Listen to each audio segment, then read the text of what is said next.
shake when the rumors fly. One hard name and the suits go quiet. Hear that murmur roll through the smoking floor. They hired John Quinn, then nobody talks anymore. Most feared lawyer, most feared lawyer.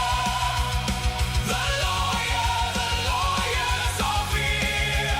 Justice may be blind, but she sees it his way. Most feared lawyer, most feared lawyer, most feared lawyer. The lawyers all fear. When John Quinn stands, the whole room kneels, and billion-dollar stars appear. Courtroom flames up the marble wall. Gavel strike and the giants fall. Contracts burn like a paper pyre. His words hit hard like a holy fire. Skyscrapers quake when the motions land. One sharp glance and the jury stands. No retreat, no mercy call. He turns the case into a legend's war. Hear that murmur roll through the smoking floor. They hired John Quinn, then the ceiling wants to roar. Most feared lawyer, most feared lawyer, most feared lawyer. The lawyers all fear. Justice may be blind, but she sees it his way. Most feared lawyer, most feared lawyer, most feared lawyer. The lawyers all fear. When John Quinn stands, the whole room kneels, and billion-dollar scars appear.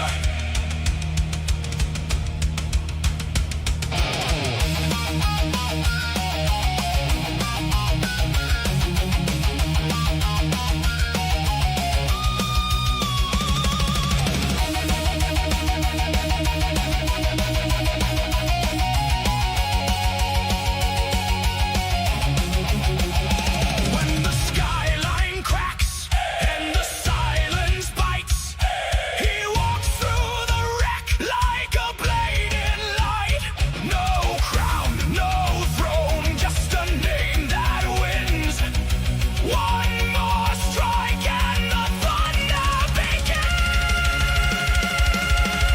Most feared lawyer, most feared lawyer. The lawyers all fear. Justice may be blind, but she sees it his way. Most feared lawyer, most feared lawyer, most feared lawyer. The lawyers all fear. When John Quinn stands, the whole room kneels, and billion-dollar scars appear. Most feared lawyer, most feared lawyer, most feared lawyer. The legend they all revere. They hired John Quinn.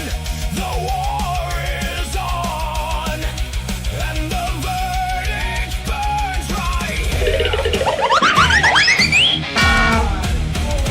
Naughty, naughty. Let me tell you, you're watching TBPN. You're watching TBPN. It's Tuesday, August 4th, 2026. We are live from the TBPN Ultradome, the temple of technology, the fortress of finance, the capital of capital. It's August 4th. You can turn off the music. Let me tell you about Ramp. Time is money. Save both. Easy use corporate cards, bill pay, accounting, and a whole lot more all in one place. We got to work on that intro. But we've been having fun. Making intro songs, mixing it up. We got John Quinn, the most feared lawyer. The lawyers all fear, coming on the show live in person in the TBPN Ultradome. You know him from Quinn Emanuel. He's the founder, a legend, a legal legend. When John Quinn stands, everyone kneels. That's what they say about him. That's right. We're very excited for the show today. Lots of guests coming on, lots of news. Big deal, the big one that's tearing up the timeline right now is that Airtable founded in 2012 and once valued at $11.7 billion, is getting acquired by Bending Spoons, founded in 2013 at 2.7 times ARR. Once hot startup, now an unfortunate victim of the SaaS bust, says Didi Das. It raised $1.4 billion, but only to be sold for $1.285 billion enterprise value, because they had almost $1 billion in cash on the balance sheet. And so the total equity value was $2.25 billion equity value. Just clearing the preference stack. So early employees, founders probably got something. Later investors probably got 1x their money back, but probably had it tied up for a few years. So not a good outcome, but there's some interesting silver linings here. Obviously, could be good for Bending Spoons if they got a good deal and they turn it into a mammoth cash machine. Also, there's some nuance to where different pieces of the business are going, because they're sort of dividing it up. But of course, Bending Spoons is a public company now, and if you want to back Bending Spoons, head over to public.com or short it. Investing for we those don't give financial advice. Yeah, do whatever you want. Stocks, options, bonds, crypto, treasuries, and more with great customer service. Go long, go short, whatever you do, just don't use too much leverage. That can be risky. Matt Levine has a great piece today. It really sort of exemplifies the current moment where a company can sell for over $1 billion, and everyone's like, "Wow, that's unfortunate." Yeah. But and a wake up call to the many maybe younger companies that are at a lower revenue run rates that are raising at much higher valuations. And basically signaling to them like you've got some many years of compounding to do. Yeah, it's interesting. There's a SaaS apocalypse narrative, which is like these companies are going away, software won't exist, you'll just prompt it. And I think there's a lot more nuance to it than that. But one thing that it does feel like the underwriting, the financial trajectory of these single point solution SaaS products, single player, somewhat sticky, maybe not that sticky, maybe replaceable. It's not that they're going to zero. Bending Spoons wouldn't be buying it if everyone was churning and it was going to be a zero. But at the same time, you can't it's still underwrite growing. it. It's growing 20%. Yeah, but you can't underwrite it at 40x revenue, 100x revenue anymore. And it feels a little bit like what happened with D2C e-commerce, honestly. There was a moment where e-commerce brands were venture backable. And you could underwrite them, or they were being underwritten similarly to venture startups that had true moats, true compounding advantages. They would get the same multiple as a SpaceX or an AI company or a social media company, and that never really made sense. It was sort of just a weird quirk in the system for a couple of years, and then go forward a few years when there were some pullback. Some of the IPOs went out. They didn't do that well. They traded down. And all of a sudden it was like, okay, well, if we're doing, in my case, like food on the internet, and we're going to VC back a food company, like, has Nestle been disrupted? Like, no. And that would now, or Unilever. Is Unilever trading down like crazy because they're facing so much pressure? And that's usually what happens when there truly is disruptive innovation. Like you see this with, I saw some crazy post about how people were bearish on Starlink for a while, and the company that they were competing with just went bankrupt. And you see this with, social media came out, and yes, like the newspaper and the internet, actually the newspaper stocks did actually trade down. That never happened in e-commerce, D2C e-commerce, any of that. And we're now in this new regime. So I think that there's actually a pretty safe path if you just build the business. If you're saying, look, I am in this SaaS industry. It is going to be more competitive going forward, but I'm setting myself up to have a reasonable multiple so that at every point, if I'm trading at 3 times ARR, I'm happy because the cap table's set up for that, right?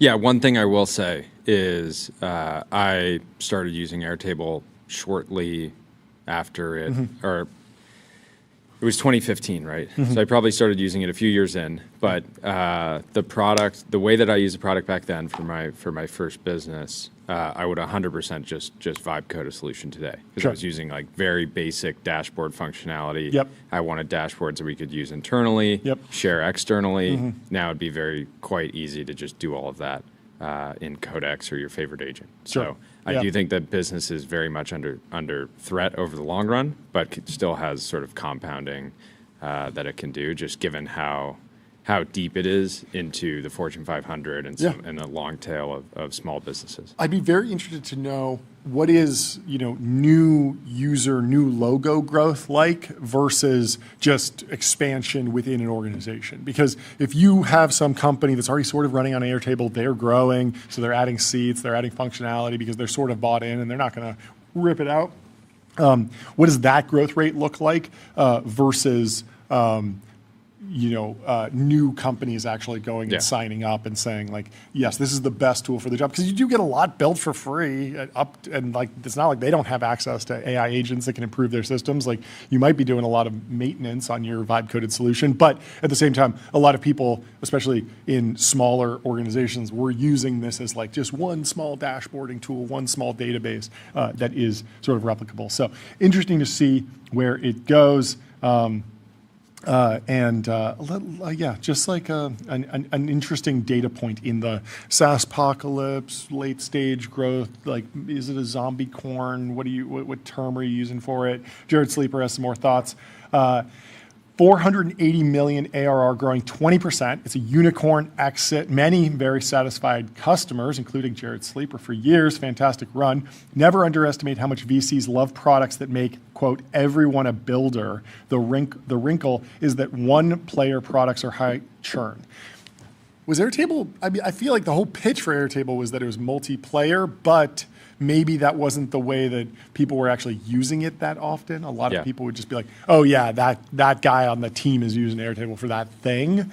But I mean, certainly from very early on, I think by one player, he means that you can, it's more like product led, like one person at a company. Because I've only used it in a team capacity, right? But one player can sign up, start using it, invite other people to the team. Yeah. But it's an advantage because you're bottom up. You can just ramp into a different company so quickly. But at the same time, if you're not like going through the CFO and being like, there's a mandate that we're using this ERP system. Selling 200 seats at once. Exactly. Yeah, it is a little different. His third point.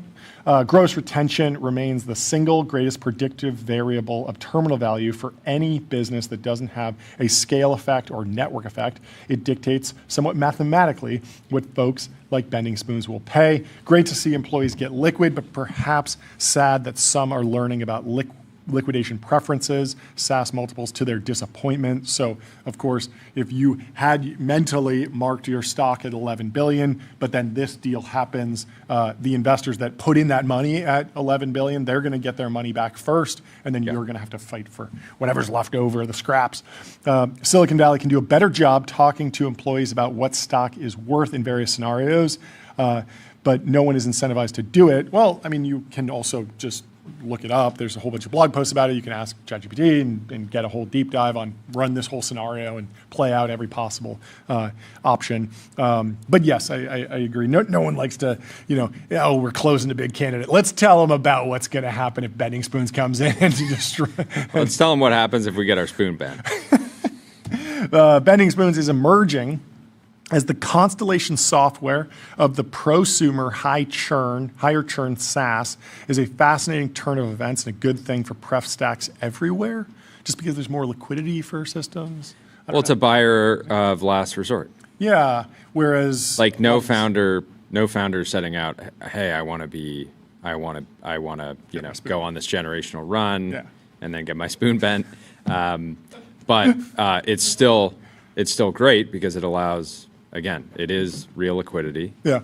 This is a win. I think Bending Spoons will obviously end up, I would say, like right-sizing the company. They're not going to continue to run it the same way that it's been run. Yeah. But at least it allows everyone to get out and go on to do new things. Yeah, in an interesting twist, speaking of getting out, Sheil Monat shares this about the Airtable acquisition. They spun out their AI business, Hyper Agent, prior to the acquisition. So the company lives on, and likely some cash with it, probably can be recapitalized.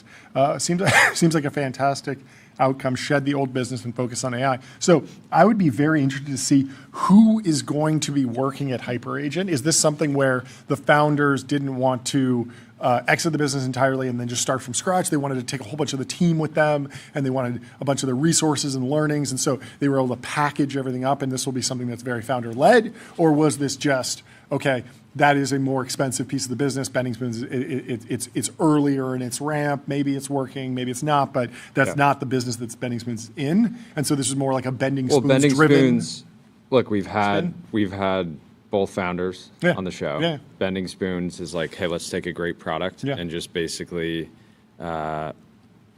right-size the team, run it efficiently, and we're not trying to they're not ever in the business of trying to get growth back to 200, 300% a year. Howie's been on the show. He talked a bit about HyperAgent.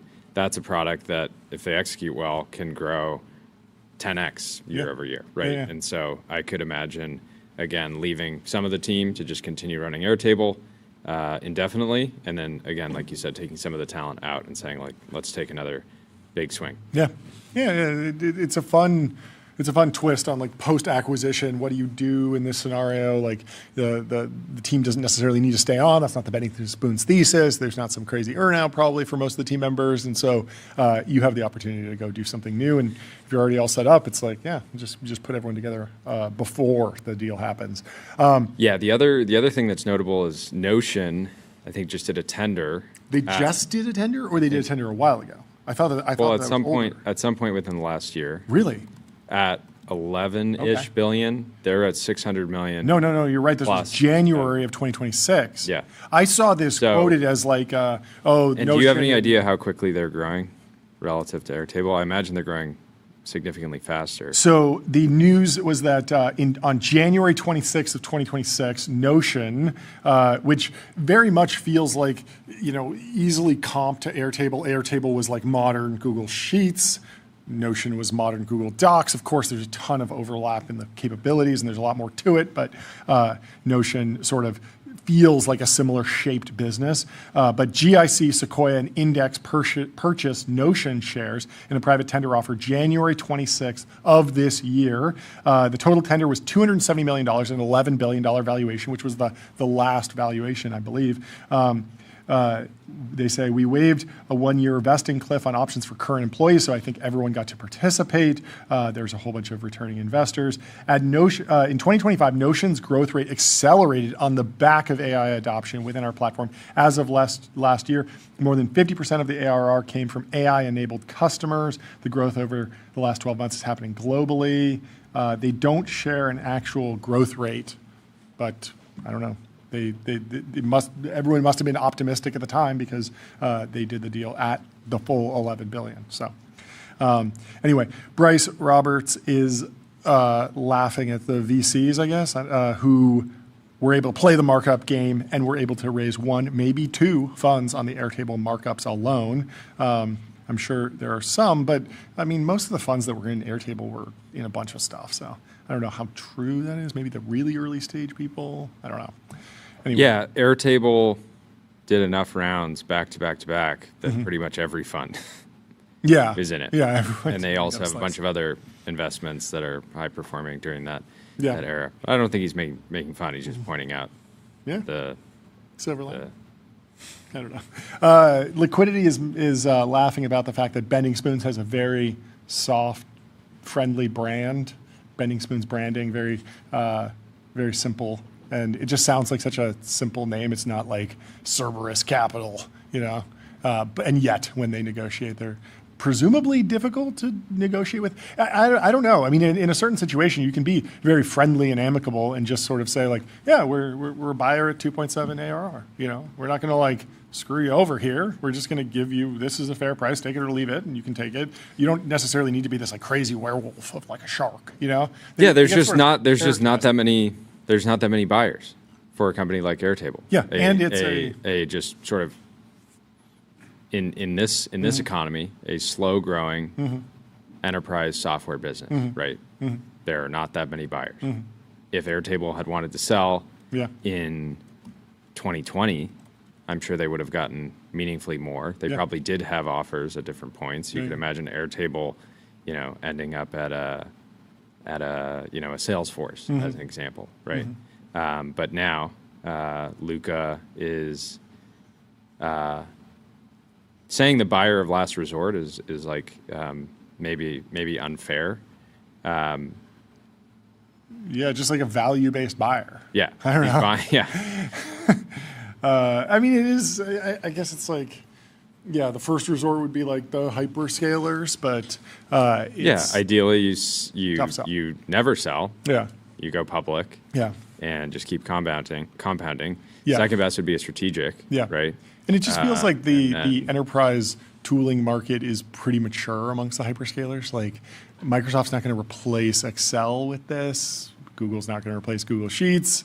Meta, Amazon, they don't really want to get into this particular thing, a whole email suite, like the Office productivity suite.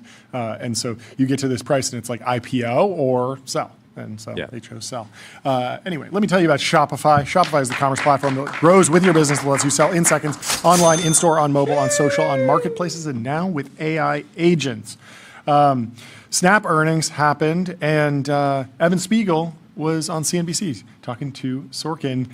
And it's a very interesting storyline because people are obsessed with the specs. I mean, the job completed in terms of like getting more attention for the company, but it's been sort of a weight around the company because the question is like, okay, is everyone going to be buying $2,200 smart glasses from you anytime soon?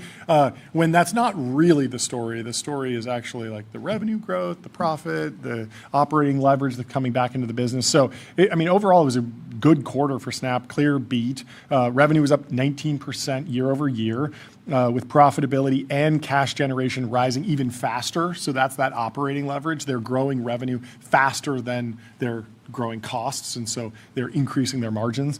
Advertising revenue grew 9% to roughly $3 billion in the quarter. But the really interesting number that was surprising to me was they're making $316 million a quarter in subscriptions and paid services, up 85%. So just subscribing and being a paid power user, it's only 3% of the user base, something like that. But that's now $1 billion line of business. Obviously, very high margin, working really plays to the strengths of what Snap offers.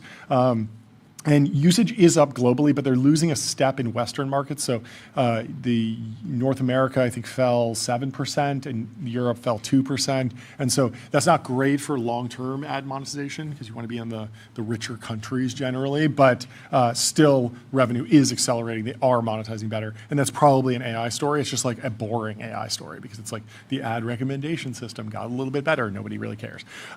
People want to focus on specs, but they're $2,200, and they're bulkier than competing smart glasses. Well, it felt like in that interview, Spiegel was talking about specs, but he wasn't wearing them, and so. Yeah, does he need to wear them? I think he kind of needs to wear them all the time. Wear them? I mean, you're going to hold Apple to that? Tim Cook's got to wear a Vision Pro everywhere he goes. That'd be hilarious. No, but the Vision Pro is not meant augmented to be reality. It's augmented reality. It's meant to be worn 24/7. If you're a serious person. Let's actually pull up. You should do a full show if you love. I could. Apple Vision Pro so much. Not be a problem. Do the full show. Okay. Do the full show. Okay. This Friday. Book it. We'll test run it with Tyler. Here's an interesting tidbit. Specs, it feels like, oh my God, they're spending so much money. It's like so crazy. I think the rough estimate is like $300 million a year, which is a lot, but it's only 5% of their cost.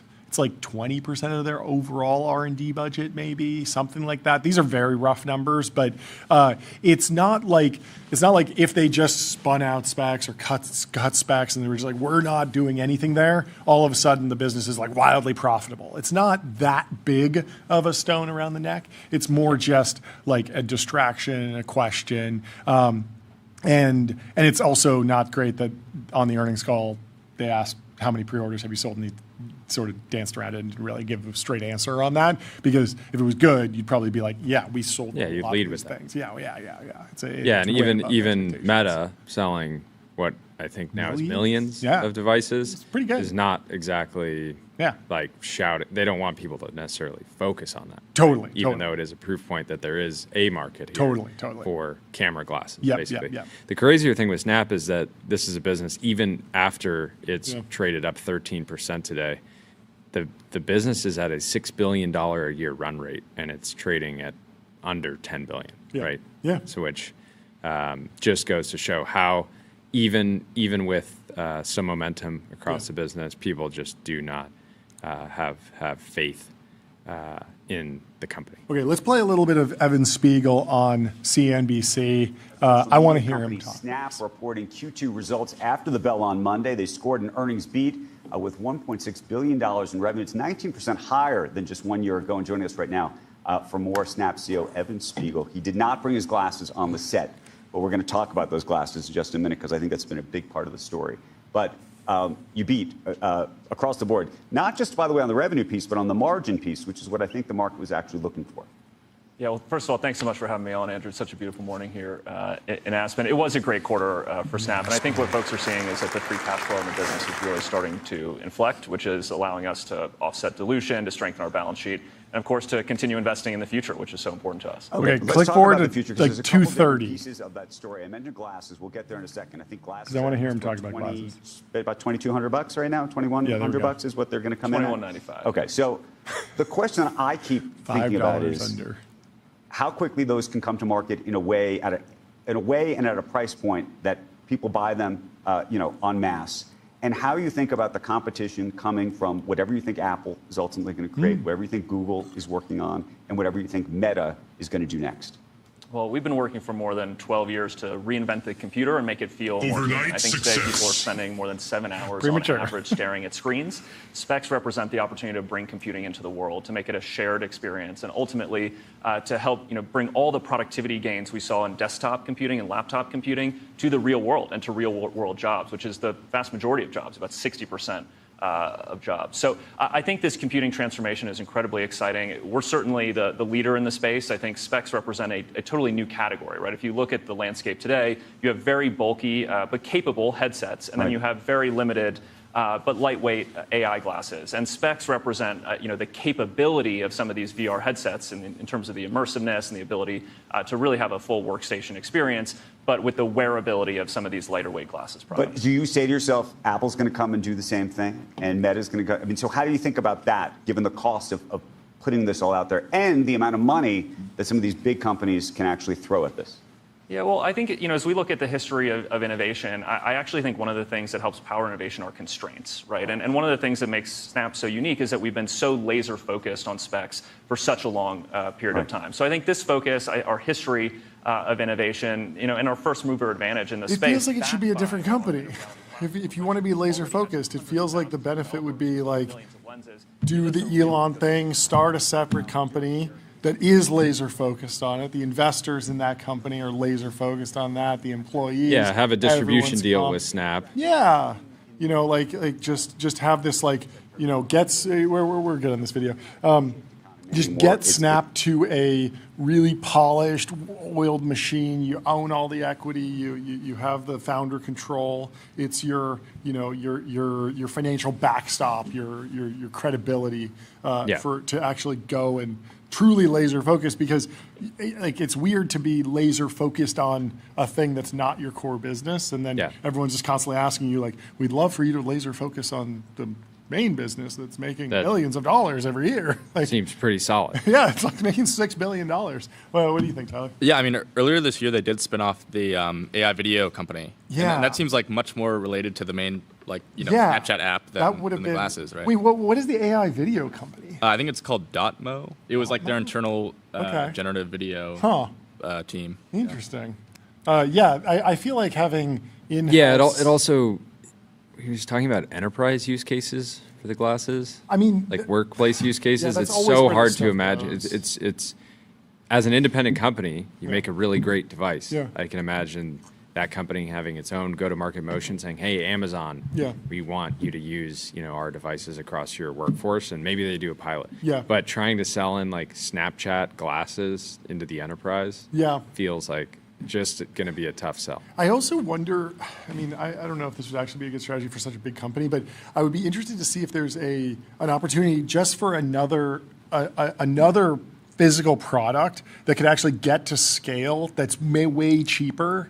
I'm thinking like some sort of like disposable camera that doesn't have a screen on it. You take the photos and then they upload to Snap in the app, and it's like this special way of like disconnecting, more on theme, but way cheaper because it's just like a basic camera in a shell or something, or going into like a ring or a wristband. Like there's been so many companies that have figured out how to get a wearable or a hardware device actually in the hands of millions of consumers. Like maybe do that first and then grow from there, as opposed to taking like the straight shot. I mean, it's a straight shot to full immersive augmented reality, the most challenging thing, which is just it's just a really tall order.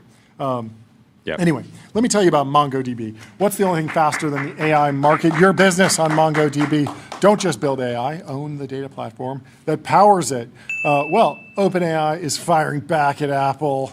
A little glazy, though. They say Apple is one of the greatest companies of all time. What a funny way to kick off a blog post, firing back at a lawsuit. Apple just cooked, OpenAI just cooked. Well, they say Apple it built a reputation for obsessing over the smallest details. True. And then they go on to say maybe there were some details that were missed. Yes. So what were the key things that they said? They accused Apple accused OpenAI of ignoring them. Turns out the lawyers emailed the wrong Asian guy because two Asian last names look similar. They claimed you discussed the allegations with OpenAI's general counsel. They admitted that conversation never happened. Accused an ex-employee of improperly accessing files. They forgot to mention Apple employees were allegedly asking him to access those same files after he left. So there seemed to be some scenario where like the guy had left, but he had so much internal knowledge that someone at Apple was just like, hey, like, can you remind me where this thing is or something? Yeah, when reading through the initial complaint, Apple made it seem like the employee or the former employee was just running wild through his old laptop. Yep. He had sent a message to someone at Apple saying something to the effect, I'm paraphrasing, but I still have access to my computer, LOL.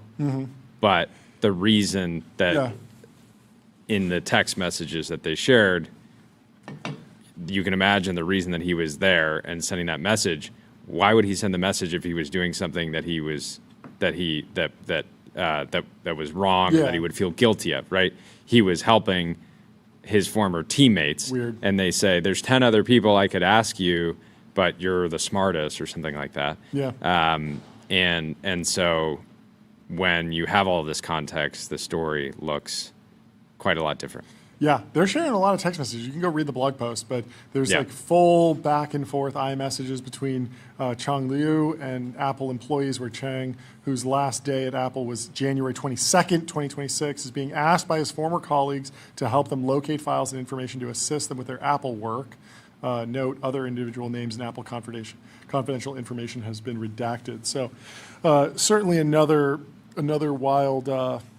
I'm still just very surprised that Apple, during the middle of a year-long talent raid, would know that someone significant had quit, and that would not go through the process of actually taking back their laptop and making sure that the separation was really finalized. Yeah. People have been saying stories how historically, maybe call it 15 years ago, if you quit Apple, someone would show up to your house immediately and take back any prototypes that you may have had or anything of the sort. So, yeah. I'm excited for prediction markets to get on this, honestly. It was very helpful during the Elon Musk OpenAI case. Currently, Kalshi has a few here. Will the OpenAI Johnny Ive device have a screen? No is at 82%. When will OpenAI release Astra? There's some dates here. What else are they? Will OpenAI increase the cost of ChatGPT? No, at 87%. No market on the Apple lawsuit because it's still very early. There's not even like a court date yet. But we'll keep tracking it because it's an interesting story. Let's move on to the next story. But first, let me tell you about Railway. Railway is the all-in-one intelligent cloud provider. Use your favorite agent to deploy web app servers, databases, and more, while Railway automatically takes care of scaling, monitoring, and security. Is BMW forcing owners to watch a Spider-Man Brand New Day promo when they start their cars up?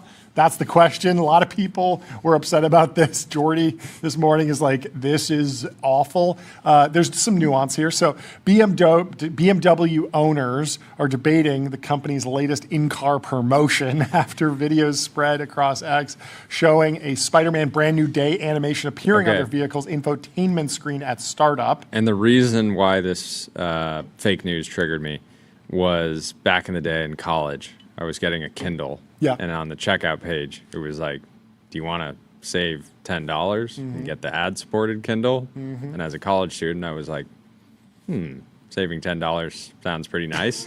And then I had to live with a Kindle that would sit on my bedside table, just blaring ads in my face constantly. And it wasn't like, I would have actually appreciated ads. Can't you just flip it upside down? True. Wow. True. One simple trick. Jordy hates this one simple trick. But it wouldn't be ads for like Spider-Man. It would be ads for random books. Right? Yeah, books. That and the targeting wasn't good. So again, people don't like ads. If the target was good. Anyways, what happened here, John? Okay, so venture capitalist Sheil Monat wrote, quote, when you start a BMW, it shows you an ad for Spider-Man. Really cheapens the BMW, in my opinion.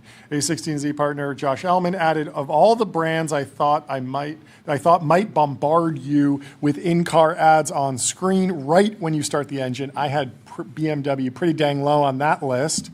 This seems the opposite of luxury and performance. Is BMW a luxury brand? I thought they were premium. I think it's a premium brand. Premium brand. Even Paul Graham weighed in, though, reposting Monat's video and saying, I'm never buying a BMW. He's never buying a BMW. What about an old BMW? They can't show you ads in a E39 M3. Wait, but what actually happened? You have to opt into this. Community notes added important context. According to OneNote, the Spider-Man promotion is an optional startup banner available on compatible BMWs from July 27th through August 10th, 2026. The banner does not automatically play a full-screen ad. Instead, owners must tap it to launch a themed animation featuring music and synchronized vehicle lighting. BMW has offered similar limited-time startup experiences in the past, including holiday-themed animations. Jordy, very different. You can just see the pop-up there. Surprise! Spider-Man just dropped into your BMW. And that's an ad. If you press the button. You have to actually turn it on. It's not. Yes, but I'm saying there's a banner ad. Oh, there is a banner ad? It's just a banner. Look at the video. Start it over. Let's see. Let's be the judge of this. Look at this banner. It's a banner. Oh, okay. And if then you click the banner, then it plays an ad. So it's a pop-up that you click. Okay. And it's like, wait, what is this pop-up? Why does my car have a pop-up? It should probably be and then it plays an ad. Into a setting somewhere. There should be an icon that's like promotions or themes. That didn't look tucked in anywhere. That was the main. That was the main. Because I'm fine if there's a theme and you're like, I want red lighting in my car, I want blue lighting, I want Spider-Man theme, I want Christmas theme. They're literally saying surprise, a Spider-Man ad, and they're not even like they should just say, hey, we have an ad for Spider-Man here, if you'd like one. Okay, this is right on the line. But this is This crosses my line. It crosses your line. Because you're like, what does Spider-Man above have your to line. do? What does Spider-Man have to do with my car? And then you click it and you get an ad for Spider-Man. But I just think of the consumer surplus. This is making BMWs cheaper. This is making, this is bringing BMWs. Let's look at everywhere. the price of inflation. Yeah, also not necessarily the best deal. Yeah, let's look at BMW inflation. Yeah. Anyways, yeah, really, really bad move. I wonder how much they actually made. I think here. you're just judging it because it's. I think you would feel completely differently if you saw a banner and it was Nitro Circus, and it would just take over your car, or if it was just a full takeover of Sam Sulek at the Arnold Classic, something like that. That would be much better received. It's not opinion. Surprise! Spider-Man trademark just dropped into your BMW. Okay. The ultimate driving machine. Yeah. Not super well executed, but BMW's been going back and forth with stuff like this pretty consistently. Like, aren't they the ones that have the subscription to the heated seats? Isn't that BMW? You know what I'm talking about?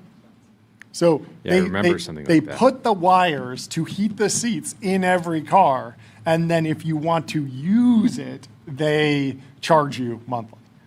And this is just like it's basically just a nerd snipe or like a I don't know, like a treasure hunt for hackers. Because if you're a DIY hacker and you can get into that and unlock it, jailbreak it, you just get, well, not free because you already paid for it, but you don't have to pay the subscription. Yeah, Techno Chief says, wait, I thought we loved ads here. I do love ads. That's true. But I think buying, unless BMW, I think if they gave the option at purchase saying, do you want to buy the ad-supported manual transmission BMW M2, or do you want the ad-free premium version, and there was a bit of a price difference, then it just feels wrong. They didn't do that. Sort of like a Ferrari tailor-made program. Oh, like what stitching did you get? Oh, did you go ad-free or ad-supported? Like, oh, you went manual? Cool. Yeah, I went manual, but ad-supported. Yeah, manual ad-supported. Yeah, I got a manual SP3 ad-supported. I mean, the ads in an SP3 driver are probably very hard to reach, so pretty valuable. I would love ads there, but it's got to be ads for the most elite products. It's got to be you're getting your SP3 and it shows you an ad for Amangiri or something. Spider-Man's doing well though, so the ads are working. So maybe the BMW owners showed up in droves because the new Spider-Man movie scores Hollywood's second biggest debut ever. That's actually huge. So the Sony film grossed $932 million through Sunday, topped only by 2019's Avengers Endgame. That is massive. Did you realize that this movie was making that much money? I mean, if you had asked me an hour ago, is there a new Spider-Man movie coming out? I would say, haven't heard of anything. Yeah. I haven't seen that much energy about it. I've been aware of it, but I've not seen like a massive takeover. But I'm not driving an ad-supported BMW, so maybe that's the problem. Spider-Man spun a massive weekend for movie theaters, flouting superhero fatigue and giving a major boost to Hollywood's summer box office. Sony Pictures Spider-Man Brand New Day opened to an estimated 9. We got some good ideas here in the chat. Yeah, what we got? So ad-supported cars that get you free self-driving, where the ads take over the whole entertainment system in the car.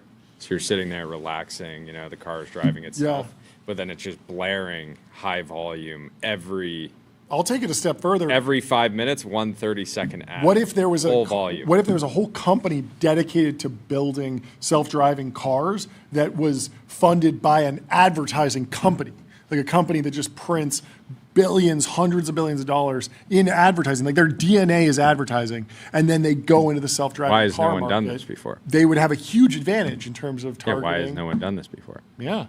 Or they could even have a video platform where they're making a lot of money running video ads, and they could take that video almost platform. Like a YouTube. Like a something YouTube, like yeah, that. exactly. So you could have like, a huge ad network YouTube ads, and then you could have a self-driving car company put them all together. That's synergy right there. And maybe you could spin the company out at some point and raise some venture capital too. Spin the company out. Wait. They secretly still advertising. No, I don't think Waymo will do crazy ads. I think, I don't know, maybe. A major streaming executive just texted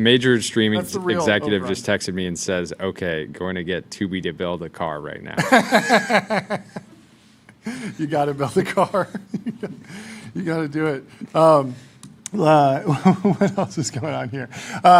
Okay, let me tell you about CrowdStrike real quick. Your business is AI. Their business is securing it. CrowdStrike secures AI and stops breaches. The owners of MySpace say they're planning to relaunch the once dominant social media platform. And I feel like this has happened multiple times. I'm having deja vu here, but we'll dig into it. In a recent documentary called MySpace about the company. We got another app-loving cars. Axle AI. Axle AI. No, it's a self-driving car, but you have to play mobile games in order to keep it going. That's a feature. I mean, you get in a Tesla, you can play Polytopia there. You replace the steering wheel. Yeah. Why not Clash of Clans? With just a big iPad, and you're just playing mobile games. Tesla's but if you like stop 90% of the way there. If you stop leveling up, the car just pulls over. You got to keep playing. Okay. We're getting somewhere. This is good. So, in the recent documentary MySpace, Chris and Tim Vanderhook, the brothers who acquired MySpace in 2011 after its decline, said they intend to relaunch the platform with a new vision. There's no launch date that's been announced, but they say they want to build a social network that feels different from today's algorithm-driven apps. They don't believe in preference falsification. They think when people say they don't like algorithmic feeds, they actually don't like them. We'll see how it pans out. So MySpace launched in 2003 and quickly became one of the world's largest social networking sites. It became famous for customizable profiles, music discovery, and its iconic Top Friends feature before Facebook eventually overtook it in users and became the dominant social platform. At its peak, though, MySpace attracted roughly 150 million monthly visitors worldwide. That's not necessarily people that had profiles, but just visitors you'd land on a MySpace site.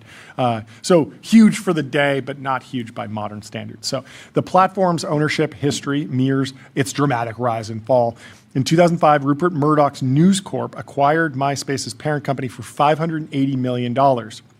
It was like, I'm pretty sure it was a fantastic outcome at the time. Now, by social media standards, it's like, what are you doing? Just 6 years later, in 2011, News Corp sold MySpace for roughly $35 million, though. So completely, got racked to Specific Media.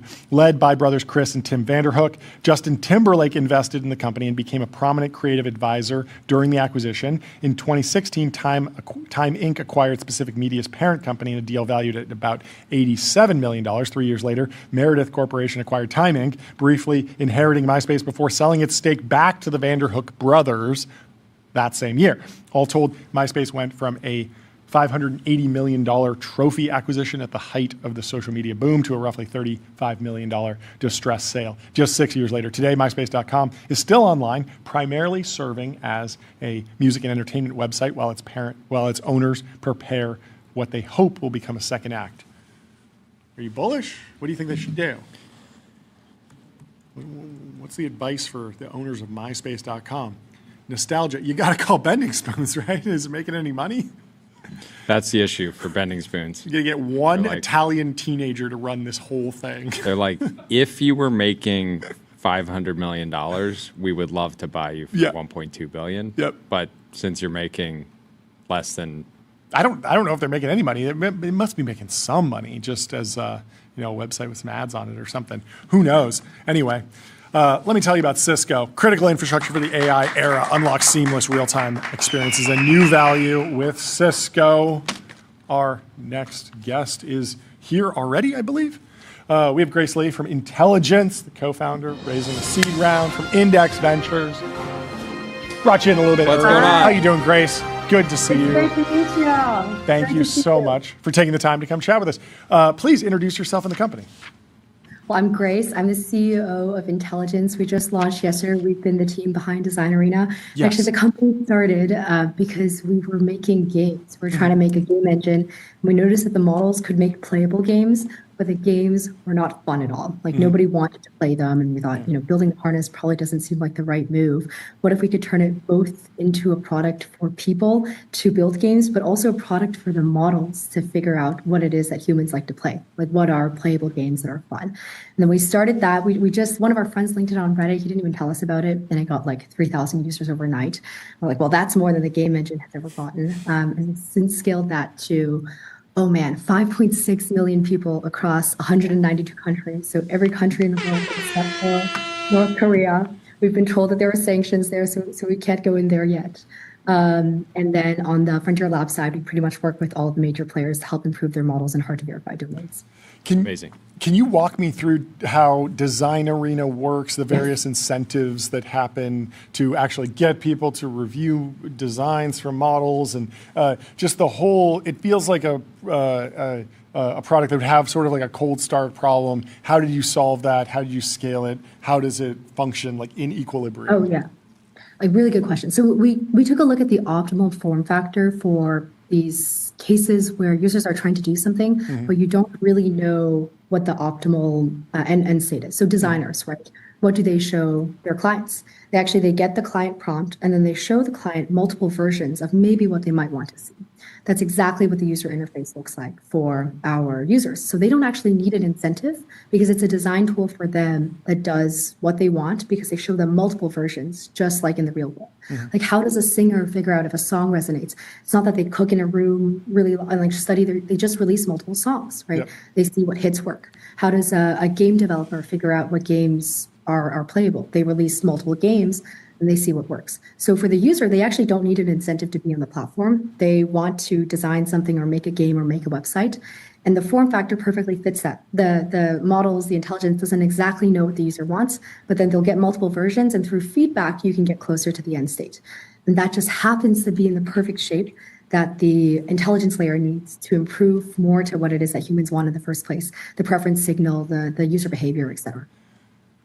Little bit of like a, I don't know, philosophical question, but how do you think about optimizing design for the user and what the user thinks looks good versus what is good for the business? Because I've just been bombarded with products and websites that feel like they're horribly designed, but I understand that they are economically valuable. John Gruber was on the show yesterday. He wrote a blog post recently about the Temu app being a mess. And if you go to Temu, it's like so many pop-ups and spinning wheels. It is the epitome of terrible design in the aesthetic sense. But I'm sure every design decision that they've made has been economically justified. And I don't think that they never thought to make it clean, right?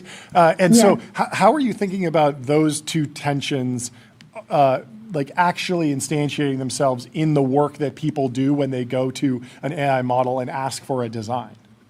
Yes, very good question. So it is our job to figure out what better means for this person. If you are on the platform to make a beautiful portfolio, then you are going to give us feedback that hints us in that direction. Through a couple of interactions, we can figure out, okay, this person is actually just in it for the visual preference, right? But if you're on the platform to build a highly performing website, like a Temu website, for example, you're probably optimizing for dollars converted at the last screen. And so the end signal that you're tracking is different. The way that we like to think about it is we're almost doing the work of a PM. Right? What a PM does is they sit in the product and they took a look at the analytics of what people are doing, and they have an end goal in mind. The PM's job is to figure out what is the right KPI to be optimizing for, and then to bring that to the table of engineers and to the resource allocation and to try to get it in that direction. So it is our job to figure out for this particular user, what does better mean for them, and then measure those right signals to then label correctly and then provide that as feedback to improve the models. How do you, Jordy, please. You got to follow up. Yeah. I have a okay. more out there question. Just following up on Design Arena, how are you balancing the various downstream business opportunities that come from having a product, a platform like Design Arena? Because I could imagine you can sort of become a model router in many ways. You can do forward deployed work and be an expert and partner to companies that are picking tools. Like there's services as a software, there's going down the financial stack. Like there's so many opportunities. It must be hard to, like, you're sort of stuck in the idea maze longer than usual, even after you have traction and fundraising and revenue. There's more opportunity. What have you looked at? What's not interesting? What has stuck out as the obvious path? Oh my, okay, that is the best question, by the way, to be asking in this space. Like there are so many downstream opportunities that come from figuring out what it is that people want.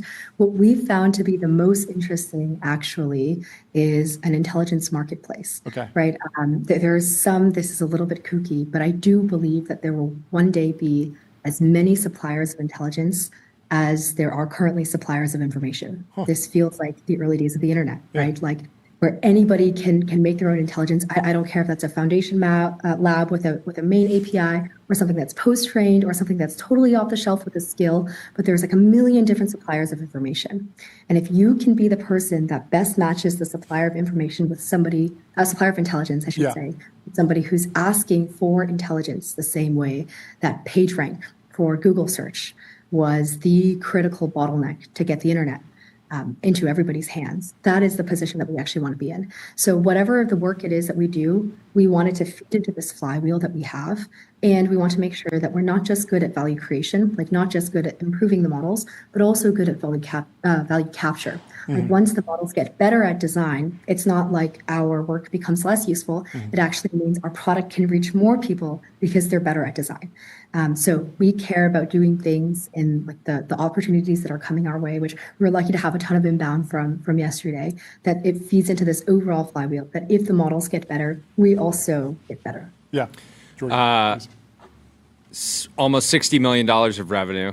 I think a lot of people were quite surprised, not because the company isn't like significant and at the center of this, explosion of creative intelligence, just because it's you guys had kind of flown under the radar. So first, I want to hit the gong for 60 million-ish of revenue. There you go, great hit. Thank you. And a very like I like the ratio of the fundraise to the revenue. Normally when somebody comes on with this much revenue, they're like raising $1 billion. I'm sure that's up next for you. But I wanted to ask, like, what do you think creative superintelligence looks like? Because with like images, I think images are going to be solved, right? At least like photoreal images are pretty much here. You can imagine with a couple more turns, like at least making images with AI will be solved, and it's getting a lot easier to prompt, and harnesses will get better at editing and modifying and getting better outputs and all these things. But like photoreal images will be solved. What does creative intelligence look like in 1 year or 2 years down the road? Creative superintelligence to us is whatever you can think will exist. In fact, things that you can't even have the scope to think of can exist. So one thing that the distance between an idea in your head and it being in the real world right now is like very far. Let's say you have an idea for a new pen, or what a new pen might look like. There's a very long distance that you have to travel. You have to know how to design the pen. You have to know how to process CAD. You have to find a manufacturer. You have to build. There's a very long, and because of that, we have to localize on a couple of pen form factors that everybody uses. It becomes standardized. But what if creative superintelligence makes it such that you can sustain infinite varieties, kind of like how you can have infinite versions of the same information being represented in different formats. That's the way that we view creative superintelligence, which is any idea that you have, the instant that you have it, it is visible in the real world. And there's no latency and friction between your ideas and them being born in the real world. That sounds different than the models coming up with the ideas, which is interesting. I don't disagree. I think you're right. We were debating this yesterday about will a model be able to come up with an idea the question, before you even think of it? What is the timeline for that? That's the next thing. Yeah, we were talking about this because it feels like, mathematicians have been having somewhat of an existential crisis for a while now, but especially over the weekend. Yes. And I was just thinking, I was joking to John yesterday, just saying like, they're coming to us, right? They're coming for us next. Like we're like I'm I consider myself a creative person, and right now when I look at AI generated outputs, the ones that really resonate are ones where there was like a fundamental creative idea that then the model did a good job of instantiating it, but it's not like the original idea was that complicated. The example we always use is like Harry Potter, Balenciaga, right? Like it's not a complicated idea, but to me, what will be interesting, and I'm surprised no one has like really built some type of like effectively like loop around this, which is like combining two random ideas and then creating the visual sort of output. And just doing that over and over and over, because it will end up mimicking like the full pipeline of human creativity, which is like original idea, which is combining two things, Harry Potter, Balenciaga, combining these two things and then just creating the output. And then once you get that, then you're just running on this loop where already it feels like there's no real new ideas in the world. Like for like 100 years, we've just been as humans like recombining different things that already exist. And it's sort of sad that we can't come up with very many new ideas, but then eventually the machines will have just created every possible variation of every idea that there could ever be, and then a human will have an idea, and then they'll be like, oh well, actually the machine figured this out like 2 years ago, and here it is on a website. I mean, I think something that's pretty incredible is people don't know what they want until they see it, right? And oftentimes it's not even the new idea that is like it's showing it to a dozen people and then 24 people and then 100, then 1,000, and then seeing what sticks. Like, again, this is kind of the creative process, right? Like you will draft up 100 versions of the same script and then see what are the gem moments that actually resonate with people. And the resonating with people, like that's the verifier part. Like that's where humanity comes in, right? Like if you're trying to give something to people, you need a way to measure whether or not it actually resonates with them. That said, company Simile, who just raised a big round, might make humans unnecessary to even judge what will resonate. I think we're safe. Every AI lab I talk about is working on this thing called super intelligence. I haven't met a single AI researcher working on room temp intelligence. And so, like, they're not even trying to displace me. It's ridiculous. Actually, there's probably a Neo lab called normal intelligence. Probably. Last question. Gaming arena. We got design arena. You have gaming DNA. What about models building games? The games go up against each other. Which one did you play longer? Which one did you have more fun? This feels like the next thing. Is this you? Is this another company? What's going to happen there? That's you. This is that. So we've actually been working on this for a while. Scoop. Here we go. Game dev is incredibly hard to verify, and that's why it's so much fun, right? Because you don't just need a really good storyline; you need a way to verify if something is fun. Like that's impossible to do, without people on the other side. Exactly. And so for a while now, we've been helping companies try to get better at this domain, and it doesn't just involve like the strategy and being able to save game state. You've also got to have beautiful graphics. You have good multimodal processing. It's a very hard frontier. Yeah, that'll be a lot of fun. Yeah, very, very interesting to think about like, I'm going to go and review AI models on gaming arena. See you in 400 hours because I need to decide which game is better, this 100-hour game or that 100-hour game. That's kind of what's going to happen. Yeah, you literally just need to put it, like the way to think about it is you need to put it on the equivalent of the internet and you need to see if it gets picked up by people. Yeah, like the algorithms, like the Steam store, the Instagram algorithm, like these are the final bosses of the arenas, perhaps, in many ways. Exactly. Very interesting to think about. Well, congratulations on the round. Congratulations on all the progress. Thank you so much. Amazing progress. And thank you. I think you're doing a public service, right? If you can get all these AI companies to make better outputs, the world will become a more beautiful place. And I think it's important. So. Well, have a great rest of your day. Great rest of your day, guys. Great to meet you. We'll talk to you later. Cheers. Goodbye. Let me tell you about Console. Console builds AI agents that automate 70% of IT, HR, and finance support, giving employees instant resolution for access requests and password resets. Our next guest is Samir Kaji from Allocate. He's the co-founder and CEO. Samir, how are you doing? What's going on? Good, guys. How are you guys doing? We're doing fantastically. Fun day. Do you drive a BMW? Have you been getting bombarded with Spider-Man ads? I wish. No, I don't drive a BMW. No, you're lucky. You're lucky. You're lucky. They're all ad supported now. They're all ad supported. Yeah, apparently it's not even opt out. Does Allocate take a couple weeks off in August as a company? Oh, no, there's no taking any time off. Like, unfortunately, like a lot of our clients are taking time off. That's what I'm saying. If you wanted to plan I think it can be good at least for smaller companies to say like, hey, we're all going to take vacation in this general window. Sort of collusion. Yeah. Well, I will tell you though, I did go to Cafe Venetia the other day, so I don't know if that counts as a vacation, but it was nice to kind of get away. But yeah, no, it's crazy busy right now, as you guys know. So much is happening in the market. So many funds are raising. So many companies are raising. Yep. And having been in this market for 27 years, this is like the craziest I've seen it. Yeah. So does that scare you? Because obviously it's good. It's obviously great for your business, which we should let you introduce. But maybe introduce Allocate first, and then I want to get into it. Yeah. Why don't I'll give you the quick sort of 30 second sort of pitch on Allocate. So having been in the venture market, working with private funds, kind of realized a few things. Private funds are now more numerous. Like we went from 3,000 asset managers to 30,000 within 15 years. Wow. The amount of capital that's being raised by these funds is enormous too, right? Like you had Andreessen raise $15 billion. You had Thrive raise $10 billion.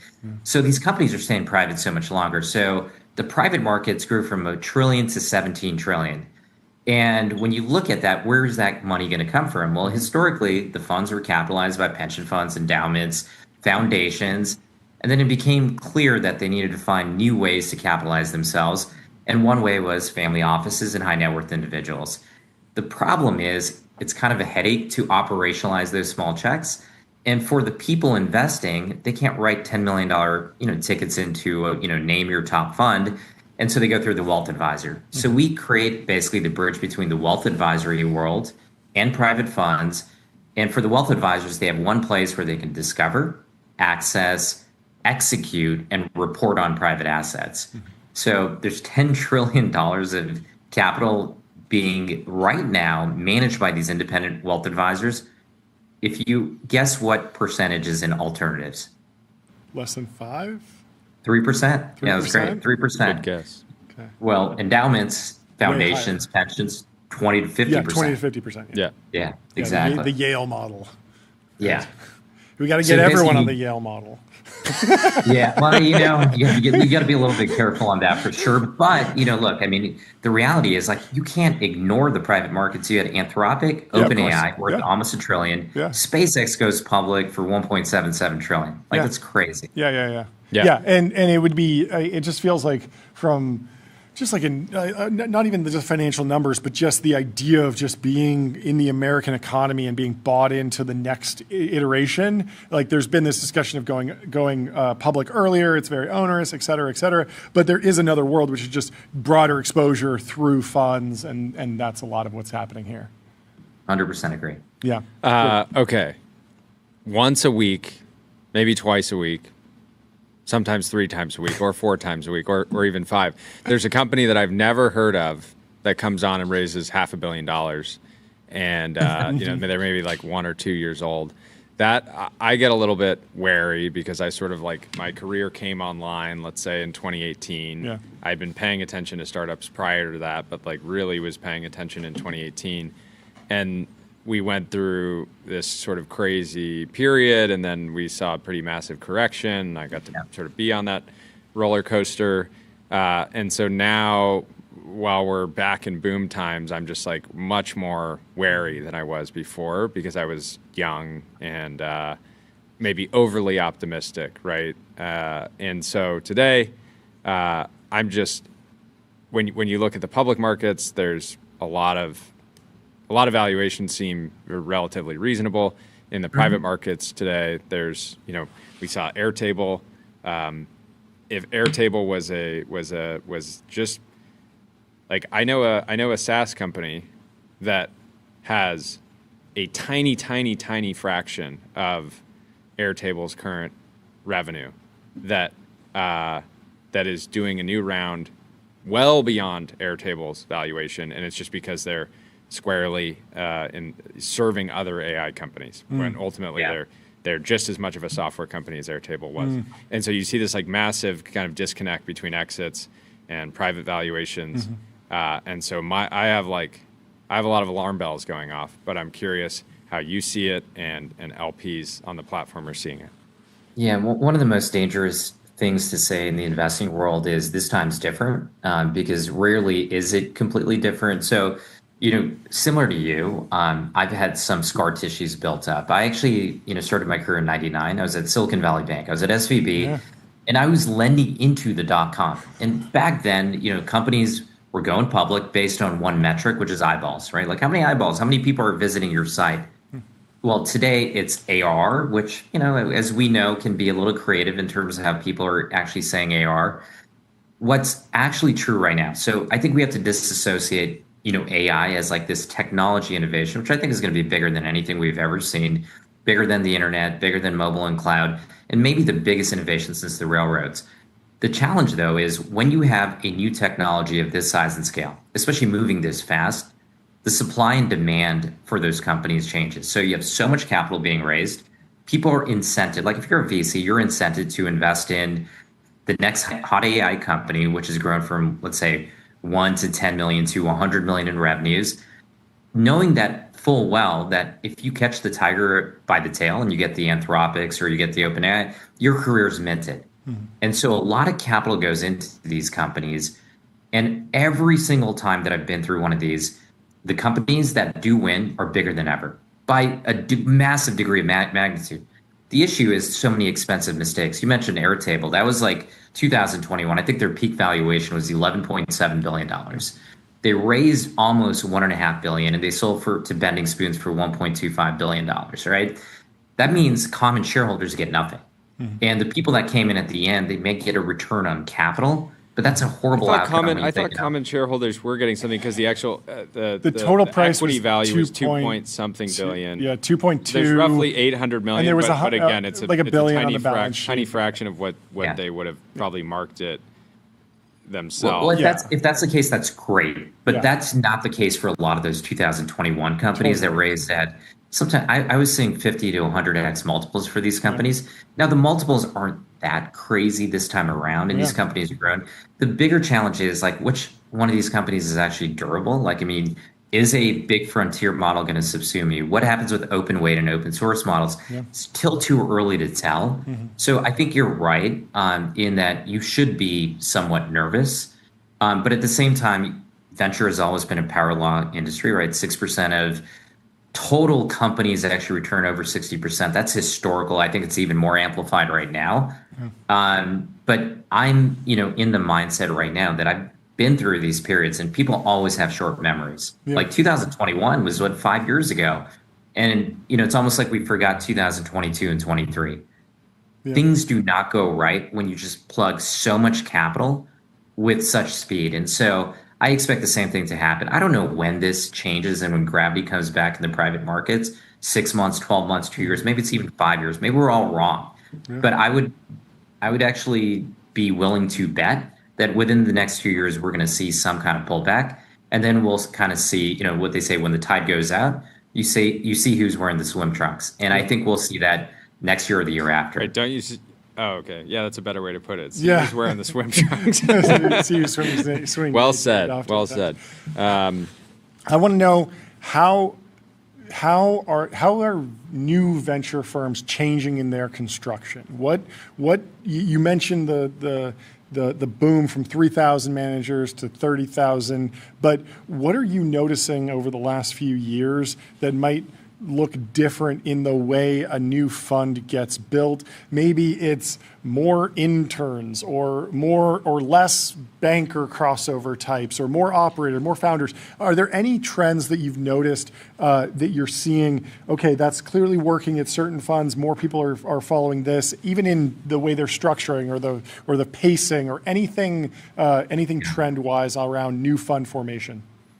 Yeah, and new fund formation has slowed down, for sure over the last few years, right? It was at a fever pitch in 2019, 20, and 21. In fact, everyone felt like it was cool to be a VC without understanding that it takes forever to know if you're any good, to get paid, all those things. Fundraising is really tough. Yeah. And, a lot of it, what came down to when you have so many funds in the market, everyone's searching for differentiation. Mm-hmm. And so they create these things, which is like, I'm going to create a talent team. I'm going to create, a AI sort of way to vet things. And I think these are all around the edges.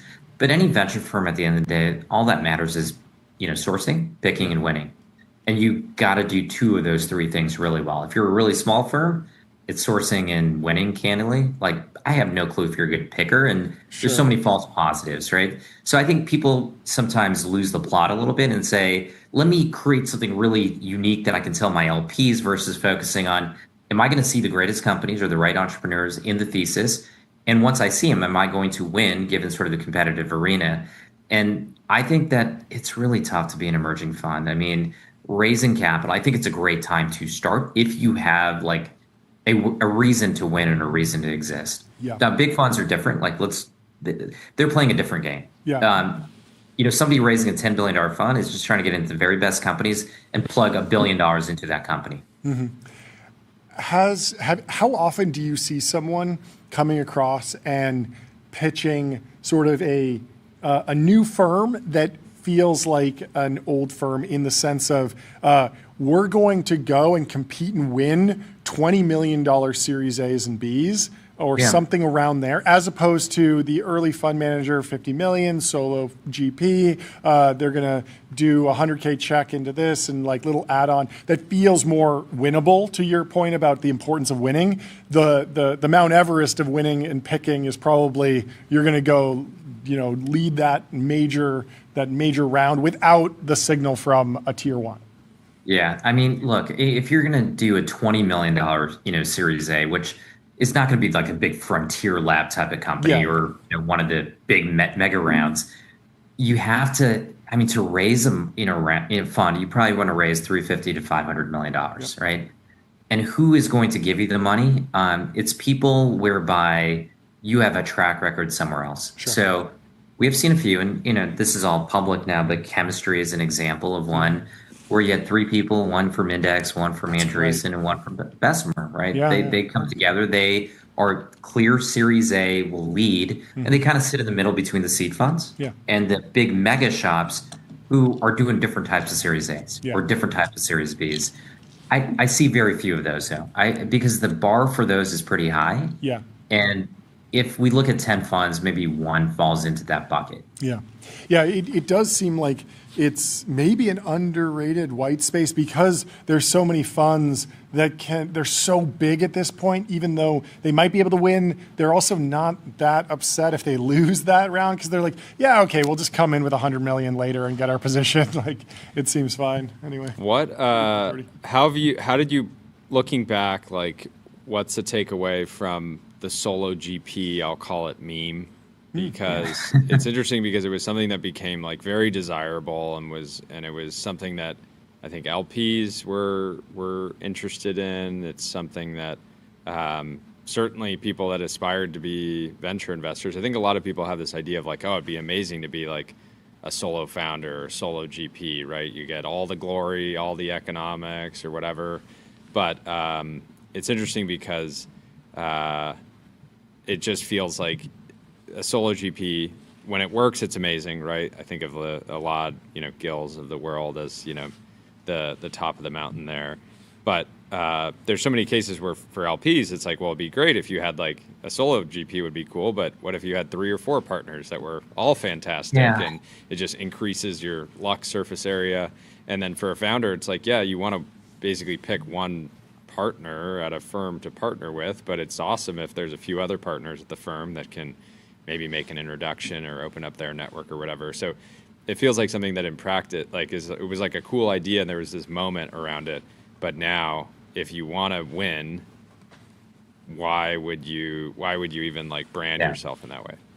I mean, look, I think it can still work, and I'd rather back a solo GP than somebody that decides they want to start a venture firm and decides that to raise capital, I just need to bring on a partner, and they've never worked with that partner. Because the problem with partnerships too is like there's a lot of politics, right? Like, do we really, are we aligned, or how does decision making work? If a deal is not consensus within the partnership, does it get done? And those can actually create, Bessemer, for example, has this great, anti-portfolio. If you go to their website, all the stuff they miss. And I guarantee some of those misses were, one person had a ton of conviction, but they couldn't get it through the partnership, right? And so, solo GPs at least can move really quickly. They don't have to go through a committee. Even Elad Gil, who you mentioned, he has a team actually, right? So he's solo GP from an investing standpoint. Wow, but stolen valor. Yeah, stolen valor. Oh, he has an amazing team, but like I can't name and also, any. And also, the solo GP branding was very much like foisted upon him. He was not like, I will never hire anyone. It was more just like something that was fun to talk. But there is a guy like Oren Zev, right? So Oren, I don't know if Oren has been doing it, and he will say, I'm a solo GP. I have no admin. I have no other partners. I have no one. It's just me. And that's what you're going to get. And like he's done, candidly very well for himself. You've seen everything's public on him. And so I look at it and say the bar is higher. And a lot of solo GPs realize it's pretty damn lonely, right? So you're basically doing the raising, you're working with companies, you're trying to do everything, you're running the firm. And then you're like 4 years into it and you're like, wait a second, my fund is trading at a 1.1x because I went crazy in 2021. No one's giving me money. I'm pulling a salary of a $20 million fund that I could probably get in a quarter working somewhere else. And you're like, why bother? What's the purpose of doing this? Yeah. Have you seen anyone try and tap the traditional venture capital backers, the LP base, for something that looks like more competitive with a Thrive Eternal? Like, I'm going to go buy a baseball team, and I want to tap Yale for that, or something like that. As an example. I mean, not that much. I mean, Thrive is pretty unique in everything they do. I think they're really progressive, and Josh and team have done a fantastic job. I mean, GC is also General Catalyst. They've done some pretty interesting things. I mean, they've gone into hospital systems, right? So they've done things like in PE and credit. Yeah. And that is more like private technology finance and going into these adjacent areas to create competitive advantages. Because when you're raising $10 billion, guess what? There's about 15 firms that you're going to compete with. So what is the differentiation outside of your partners? Yeah. Do you think the situational awareness story changes RIA consideration? I don't think so. I mean, look, that was a very unique thing. I mean, the guy is incredibly smart, and he still is up, overall from the day of. But when you drop that much and use that much leverage, it's going to be a big blow up. RIAs in themselves, are we talking about RIAs from the asset manager side or RIAs from the wealth manager side? There was just a conversation a while ago about VCs, they often have really great deep understanding, sometimes board seats in these public companies. They take the company public, then the stock trades down, but they know that there's a really great thesis. Maybe they should be holding on behalf of their LPs instead of distributing. The RIA sort of sets you up for that. I'm less talking about RIAs as like going long crypto or going long secondaries. I'm talking about playing in the public markets. Someone in the tech community just got their hands sort of burned. Does that change the appetite from LPs to allow venture capitalists to play in the public markets at all? Yeah, I don't think most LPs want their VCs to play in the public market. Obviously, Sequoia, everyone knows, has a long hold only. Then there's crossover funds that do it, but it's just a different skill set, honestly. Totally. And if we're an LP, right, or somebody else is an LP, you're at the end of the day paying the GP to invest in private companies and then exit those private companies at some portion, or we can make the decision on what to do with the public stock. Yeah. You were at SVB in 1999. Any good stories of venture capitalists using leverage? No, but what people because I'm surprised. I'm surprised. John and I were talking about this yesterday because, the venture capitalists, or at least there was some that were kind of doing a little grave dancing on Leopold last week, and we were talking yesterday after the show, being like, it's funny that VC funds can't blow up. It's just like a slow death. If they die, If they die. But I'm wondering if there was ever a period in Silicon Valley history that Silicon Valley was we should be using leverage. I want to re-lever and then round. some sort of set of events that led to that not being very common. Now, fortunately, not too much, right? So not in terms of true leverage. Now, there are people that have used NAV lines, but you have to be an RA. Most VC firms are exempt reporting advisors, so they're not able to do those things. What we did see, and this is less than 99, but 2008, right before kind of the GFC started, there were some funds that did warehousing. And what they would do is they would go to a bank like SVB and say, we're raising a $200 million fund. We are going to start making investments before our first close. Can you lend us the money to make those first few investments? And guess what? There was a couple that did that, more on the fund-to-fund side than the direct side. And guess what? The market changed. They couldn't raise capital, and they had this huge warehouse sort of facility that they had to pay off with no capital. Interesting. That is a crazy scenario. Yeah, so it has happened technically. Thank you for the history lesson. This is exactly what we were looking for. Perfect guess for our earlier debate. Very cool. Well, it's super fun. Really talking. Fun hanging. Great to finally meet. And we're trying to get a pulse on what's happening. We think what's happening in your world ends up sort of echoing later on with a lot of the coverage that we do. So we'd love to do it again. You guys do a great job. Big fan of the show. Great guest. Actually, my board member was on your show recently, Carter Reen. Oh yeah. And nice. So, Carter from M13, great guy. Cool. And whenever you want me back on, I'm happy to do it. That'd be amazing. Awesome. Thank you so much. All right, guys. Great to hang, Samir. We'll talk to you soon. Let me tell you about the New York Stock Exchange. Want to change the world? Raise capital at the New York Stock Exchange. Up next, we have John Quinn, the most feared lawyer. Welcome back to the show. Great to see you. So we have a video that we'd like to play. You want to play this? I want to play it for John. I want to play it for John. We made a heavy metal song about you, the most feared lawyer. About time. About time. Can we get it up on the big screen? Play the last 45 seconds, maybe. This is what John was spending probably an hour last night working on. Burning the midnight oil. Here we go. You can turn around and we got the full AI rendering version of it. Let's get it louder, please.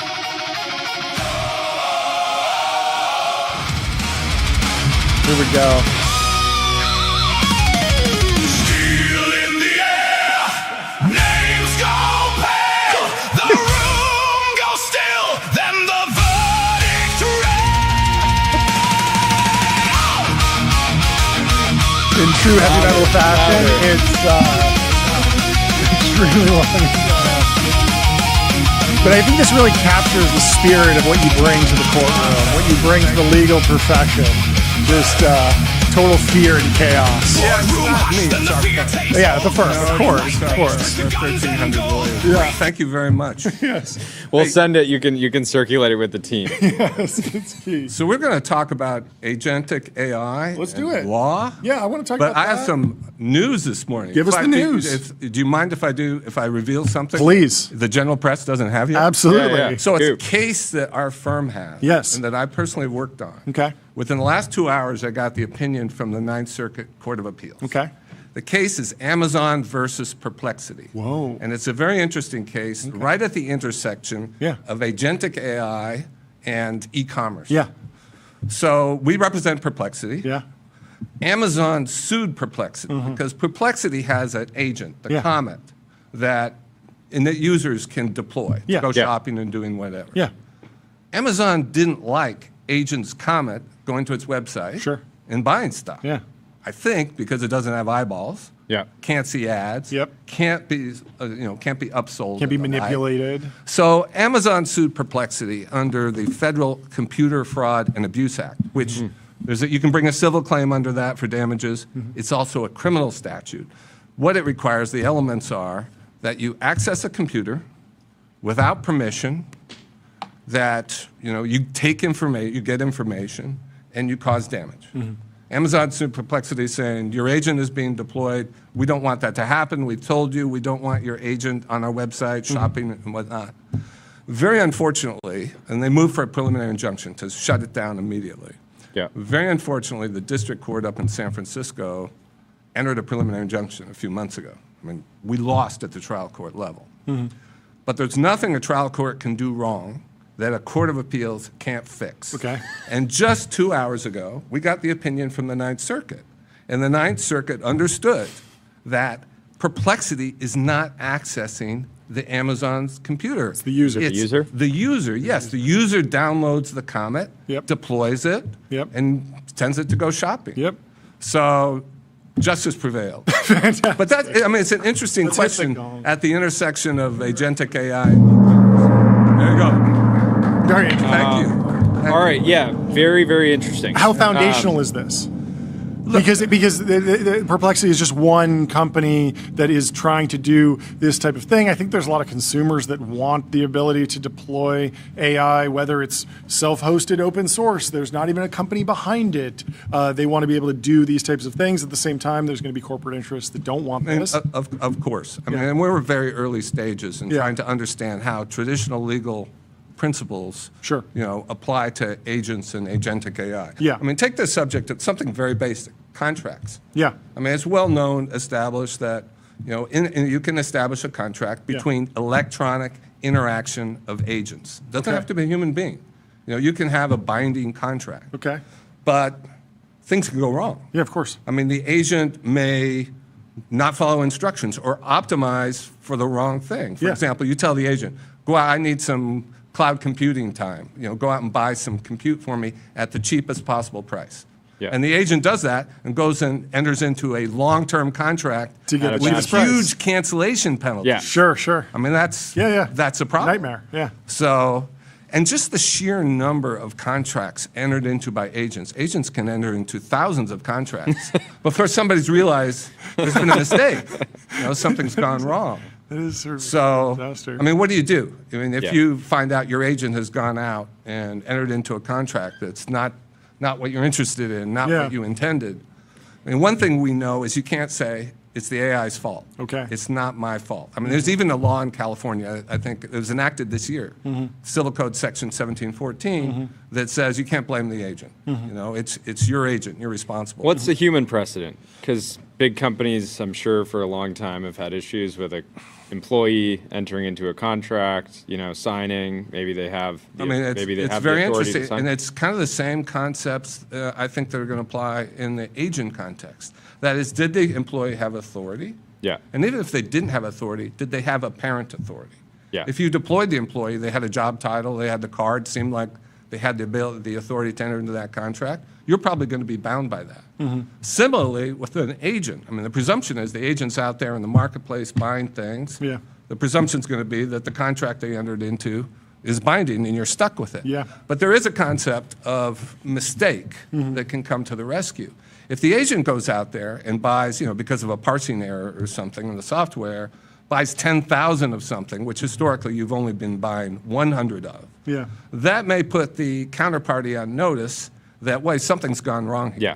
And if the counterparty is on notice that this is a mistake, the counterparty, you may be able to get out of the contract. Yeah. I mean, so that's just kind of an example. So these traditional legal concepts about authority, apparent authority, I think are going to come in play in agentic AI as well. Yeah. Are there any, what precedents are people drawing on to understand where electronic contracts go? Are there any learnings from like smart contracts and what the whole discussion around cryptocurrency, or is it more like what's been built up over terms of service? Because this is like almost an entirely new paradigm, and I don't know exactly. I mean, I call it the problem of new wine in old bottles. Okay. And whenever there's a new technology, we see this. We have traditional concepts about contract, how you form a contract, what is agency, and then we have to adopt it to this new era where you have electronic agents that are interacting with each other. Yeah. What do you think the equilibrium is? Do you think that there's going to be a flurry of lawsuits and settlements and then sort of a new establishment of like standards, norms, default contracts? Because Silicon Valley's been through a whole turn of contracts where there used to be equity financings, then there were a lot of convertible notes, then there was eventually the SAFE contract, which is a much lighter version of a financing that moves a little bit faster, but can still hold some of the weight. And so, like, do you think there's going to be demand for some sort of standard contract that agents can sort of execute that builds on the shoulders of all the contract law, but still allows for the flexibility? I think we are going to see contracts like that, for sure. Yeah. I mean, but still, we're always going to have the potential, for the rogue agent that does something, that exceeds the permissions. But it's all the problem is what's built into the software. Yeah. So it's important to build in safeguards like caps, spending limits, and the like. Refunds. And for important and novel transactions, getting a human in the loop. The transaction can't actually close, money can't change hands until some human being has actually looked at it. Yeah. So I think that's very important. And then also people need to audit, the history of transactions. As I said, you can have thousands of these contracts being entered into and performed before somebody realizes anything's been going wrong. You need a system where you're actually auditing them and catching those errors. Do you know where DocuSign came from? Was that a legal innovation? Because we think of it as this software company that it says a lot of employees. They've built this program for e-signatures. They have a lot of employees, but what would we do without it these days? But was there a moment where e-signature was illegal, was not binding, and then it flipped, or did they sort of adapt to the conventions of what counts as a binding legal signature and sort of slot in and then establish themselves? Yeah, I don't know the specific history on that. I mean, the guy who founded that company, I'm blanking on it right now, is actually a client of ours. Oh, no way. Yeah. Okay. So I'm blanking on that. Yeah. So I don't know what the history of that is, actually. Yeah. I'm just wondering if there's like learnings from like other times when we've had to take something that happens in the real world and adapt it to the internet, and thinking through like the other foundational cases, maybe net neutrality, these different debates, because you have to imagine that consumers will want AI to go shopping for them, and and that's going to happen. But they're going to want it to be safe, and then companies are going to. They don't want surprises. They don't want to realize they got 10,000 toothbrushes instead of the 10 that they wanted. Sometimes that happens just on Instacart. You order one banana and you get one truckload of bananas. It happens. I think there's also going to be issues in tort law. Sure. If you deploy an agent that causes harm or causes damage, how does tort law apply to that? Concepts of negligence, products liability. I mean, it's an unsettled question in the law whether software is a product. Like we talk about products liability for defective features in cars and the like. So there's a whole body of law surrounding that. Should that apply to, agents that go out and do something that causes damage? I mean, we're seeing cases being filed where the allegation is that the agent persuaded somebody to engage in self-harm, or the model did. And so is that a defective product? That's the question. So concepts of negligence, products liability, and the like will apply. And then people, like in this case, Amazon tried to keep the Perplexity out from its site, saying, you don't have permission. We're not permitting that. But, I mean, we've all read about instances now where agents have gotten loose, entered in sites. So what are the legal ramifications of that? There's a concept called trespass to chattel. Like, trespass on land. A chattel is a thing. So there's also something called, and this is a traditional concept in the law, of trespass on a chattel. Chattel, whether it's trespass on a server, computer, and the like, hasn't gotten very far, but there's some cases where those types of claims are being raised as well. Yeah, how have you been processing all the cybersecurity incidents? It feels like I haven't seen lawsuits filed. It feels like these will be discussed as settlements. Already the CEO of Hugging Face was sort of outlining what a non-legal recourse could look like.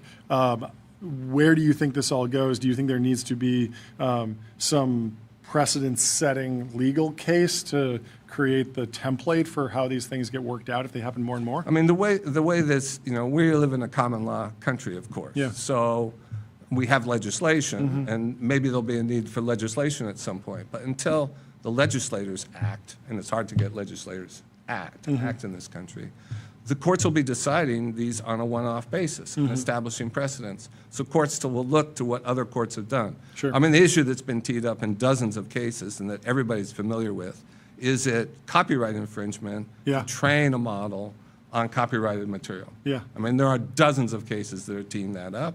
We have some indications from a couple of cases so far suggesting that that's not infringement, but it's what's called fair use. Yeah. I mean, ultimately, all these new issues that are being teed up, we're going to have answers to them, but it'll take time. It'll just take and time. It depends on the persuasiveness of the judges' opinions and the precedents, and some things will end up in Court of Appeals and maybe even the U.S. Supreme Court to make new law.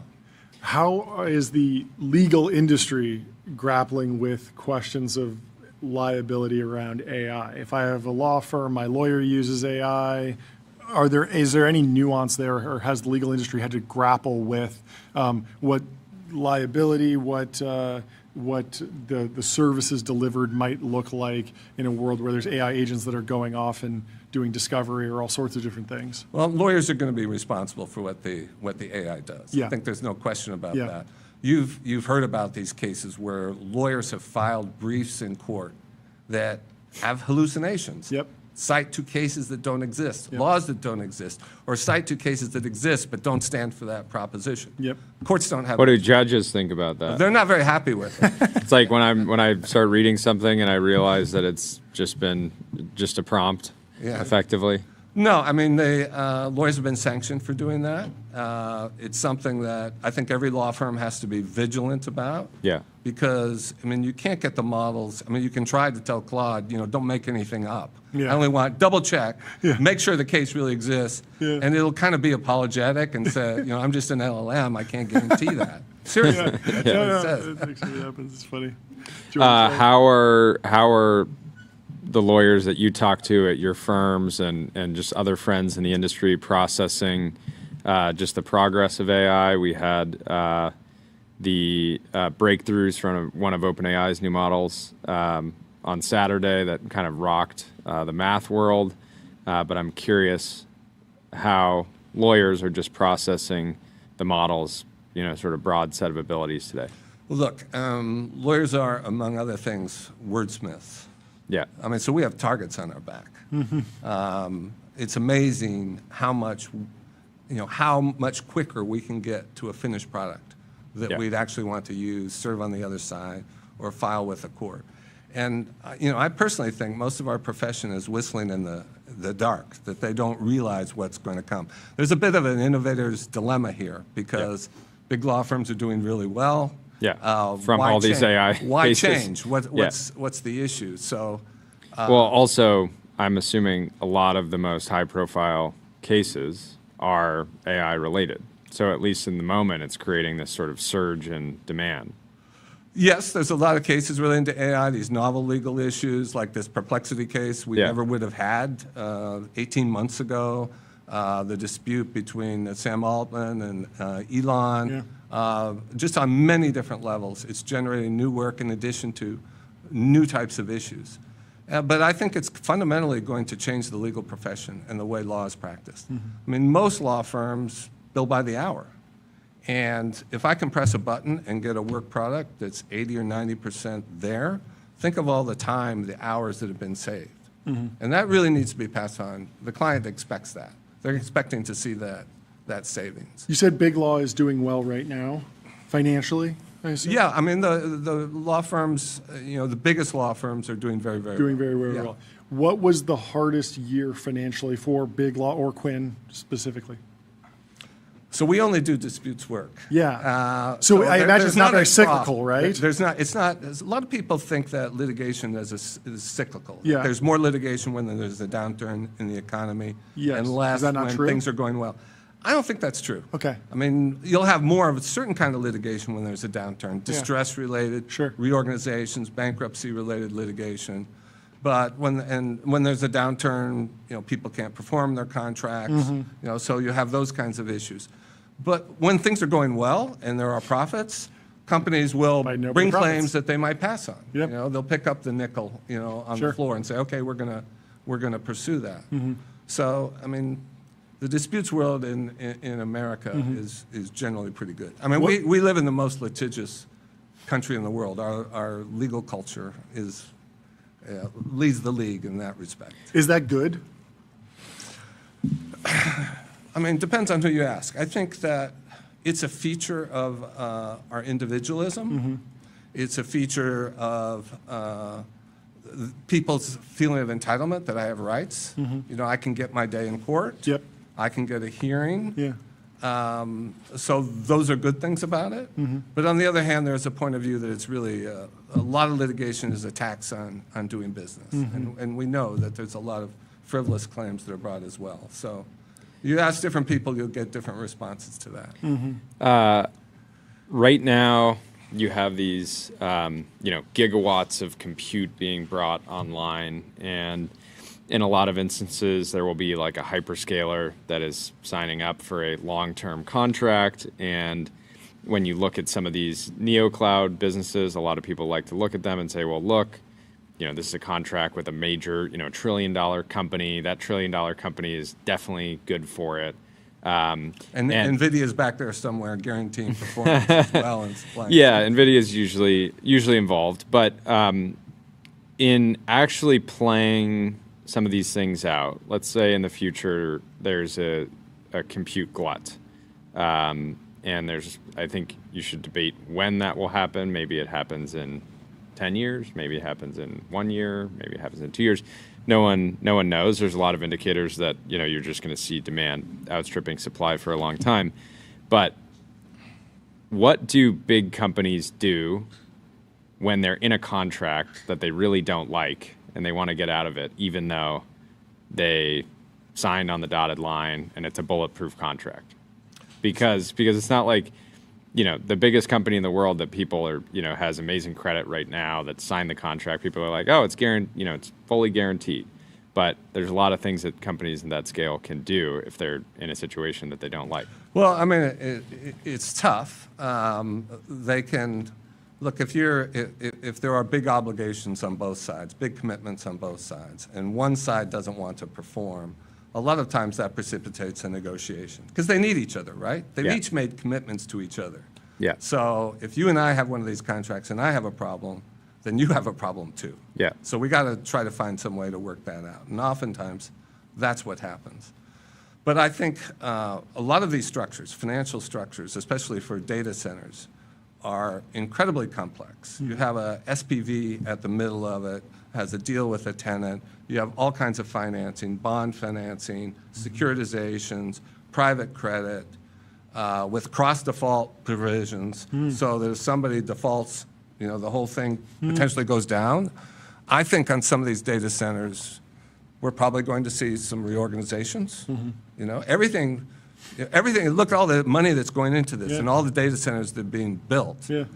Are all of them 100% going to come online when they're supposed to come online, and everybody's going to do exactly what they contracted to do? Yep. I don't think that's going to happen. So there'll be some workouts, and the challenges that those data centers face from, I've been told by one neocloud that the biggest problem they face is just getting the electricians to do the work.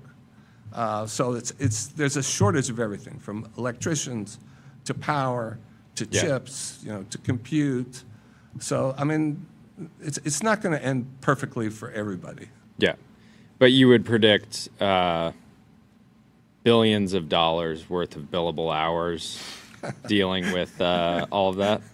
I think is that a safe prediction? I don't. Like if you have $1 trillion of this kind of like complicated CapEx investment, then you're probably going to get at least couple billion of billables. Those are a lot. Billions are a lot of hours. I don't. I know, but it seems like you have thousands and thousands, of these projects. Look, if some of them go into reorganization and the equity gets wiped out, there will be negotiations. There will be what are called liability management exercises. There may be bankruptcies as well. And yes, lawyers will be very involved in those workouts. There was some reporting recently that one group that is pushing back against the rollout of autonomous vehicles are trial lawyers, or sorry, not trial lawyers, sorry, personal injury lawyers who seem to be worried that in a world with full autonomous driving across the United States, there would be less accidents. Does that surprise you at all if that were to be true? I hadn't heard that, but I guess nothing would surprise me about what the plaintiff's tort bar might do. Yeah. So how would you reform? Have you considered lobbying if you for had massive if corporate you monopoly so no corporations can sue each other? how would you? What kind of reforms would you push for if you were king of the United States for the day? Specifically around personal injury law. Because when you drive around LA, it's honestly very depressing. It's like if you look up, you'll see a billboard that's basically saying, "Hey, do you want to sue someone?" Yeah. And that signal to me is that there's just billions of dollars of revenue. Look, there's no doubt. I mean, there are personal injury mills, lawyers that process high volumes of claims. I've never worked in one of those factories, but I sometimes wonder whether there's ever lawyers' eyeballs on what's filed and the discovery and the like. I think a lot of those cases are brought to settle as quickly as possible. So sometimes you wonder whether the client's interests are really number one. But I don't work in that field, so my speculation. And it does feel like it would be a very different situation if every automobile accident involved going up against Waymo with perfect camera footage from every angle there's no testimony of this person said this person did this person said that. You have the perfect footage, the GPS, everything that happened in that moment. Well, I think AI, there are early stage companies now, early stage, maybe somewhere beyond early stage, that hoover up all the data available. Yeah. Like permits, ingredients. Sure. Compliance certificates, whatever. Hoover all that up. Yeah. And they also ingest all the regulations and rules, and they will identify claims and class actions. Yeah. And you can subscribe to this, Yep. and they'll serve it up. Yep. So, AI is in itself generating more of that kind of work as well.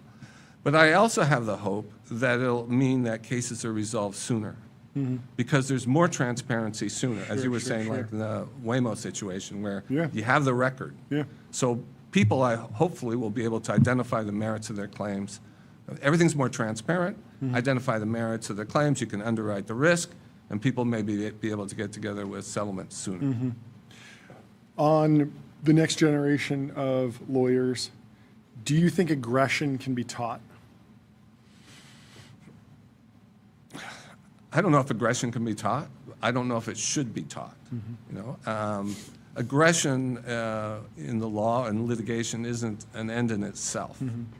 I generally think it's good to be the first mover.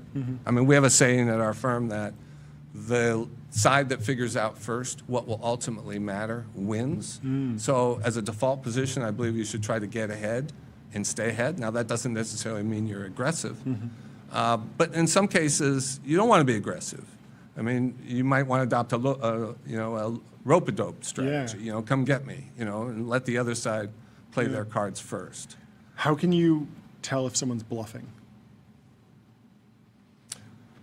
So if you have a sense of what their case is and what it's worth and what the strengths and weaknesses are, you sometimes get a demand that you think either they're bluffing or they don't understand their case.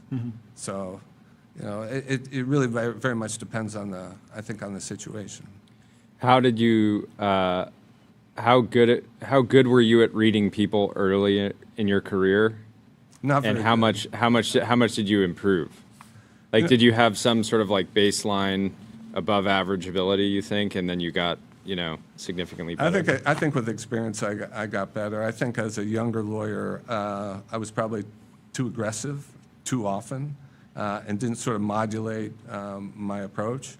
Over time, I think I got better of understanding, not just understanding the other side and reading them, but myself as well, where I was coming from and what my strengths and weaknesses were. Well, thank you so much for coming on the show. Thanks for having This me was back. fantastic. Wish we had more time. Let's play you off with the final Yeah, outro. to Most Feared Lawyer. The lawyers all fear. When John Quinn stands, the whole room kneels. And $1 billion scars appear. Most Feared Lawyer. We were playing this all morning.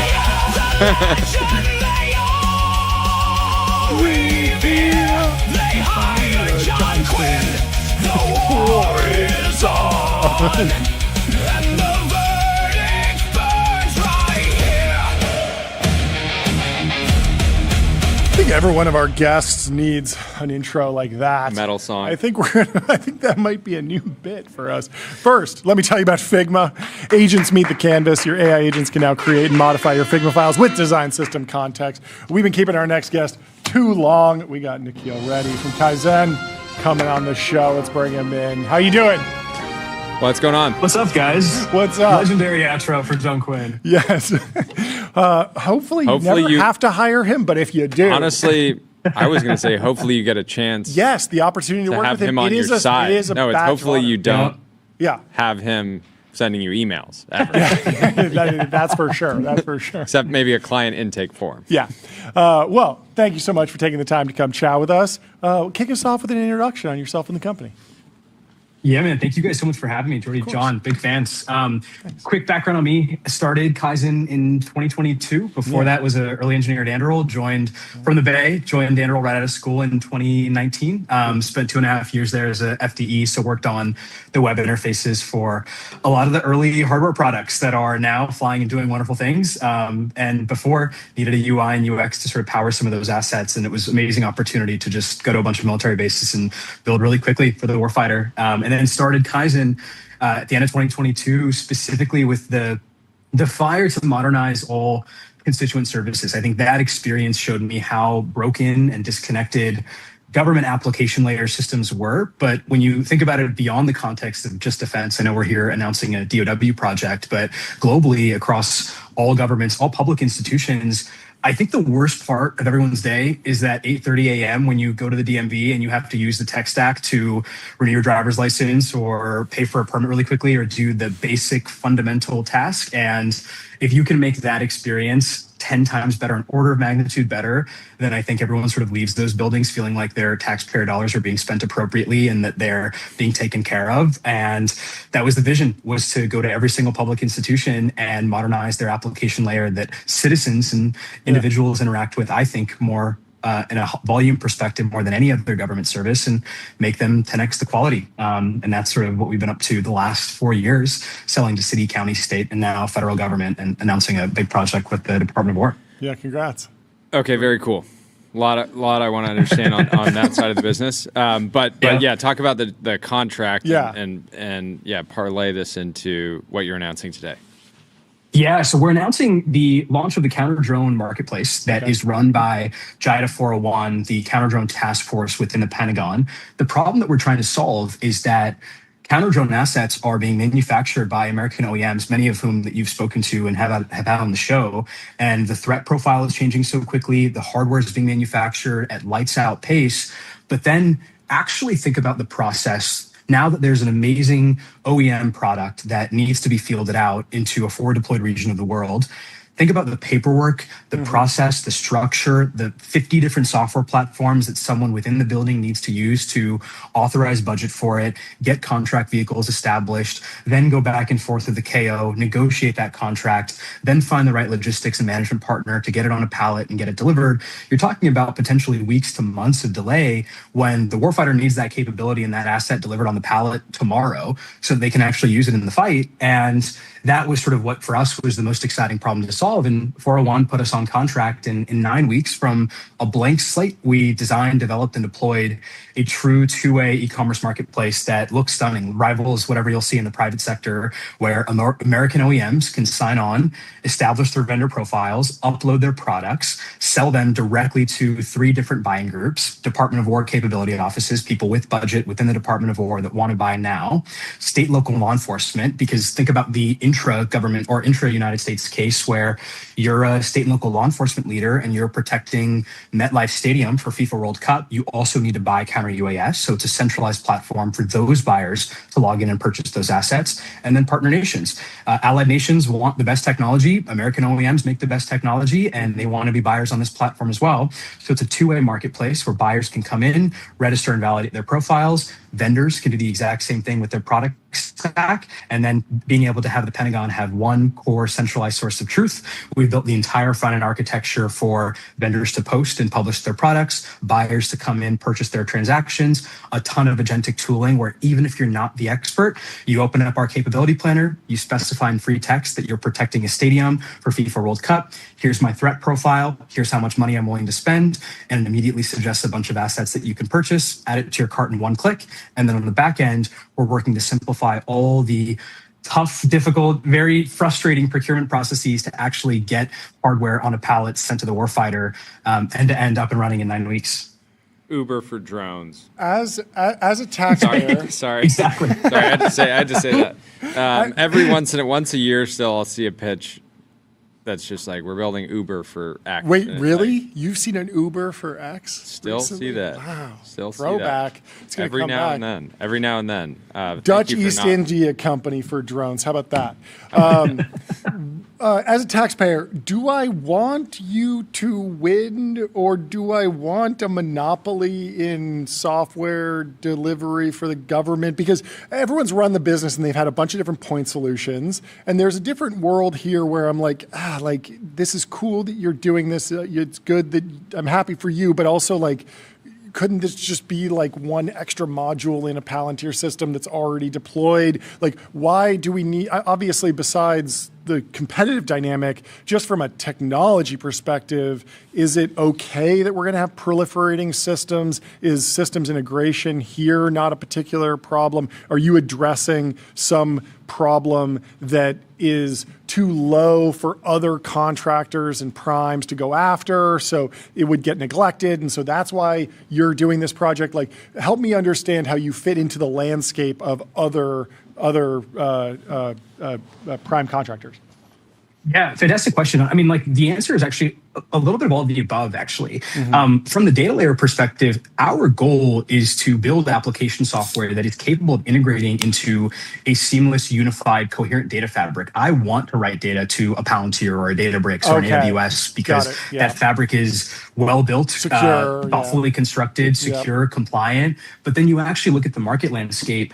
You're right. Most of the market, I think it's actually dominated by two extremes. When you're thinking about the city, county, state level, largely what we see is super old, janky, private equity owned point solution for blah that hasn't received an update in 15 years. The engineering team is a bunch of Java developers that found out 2 days ago what some AI of those is. Businesses are real cash flow machines. Okay, so let's not take they're too many shots. Good businesses. No. But as a user and not a shareholder, I share the frustration with the DMV system every once in a while. As a taxpayer, you're asking yourself, like, what are we doing here? And then on the federal side, most of those platforms are run by a bunch of low margin services companies that are selling hundreds and hundreds of heads and overcharging the government hundreds of millions of dollars. And then we'll spend 18, 24 months trying to build a thing, deployed as a pilot, largely accomplish nothing.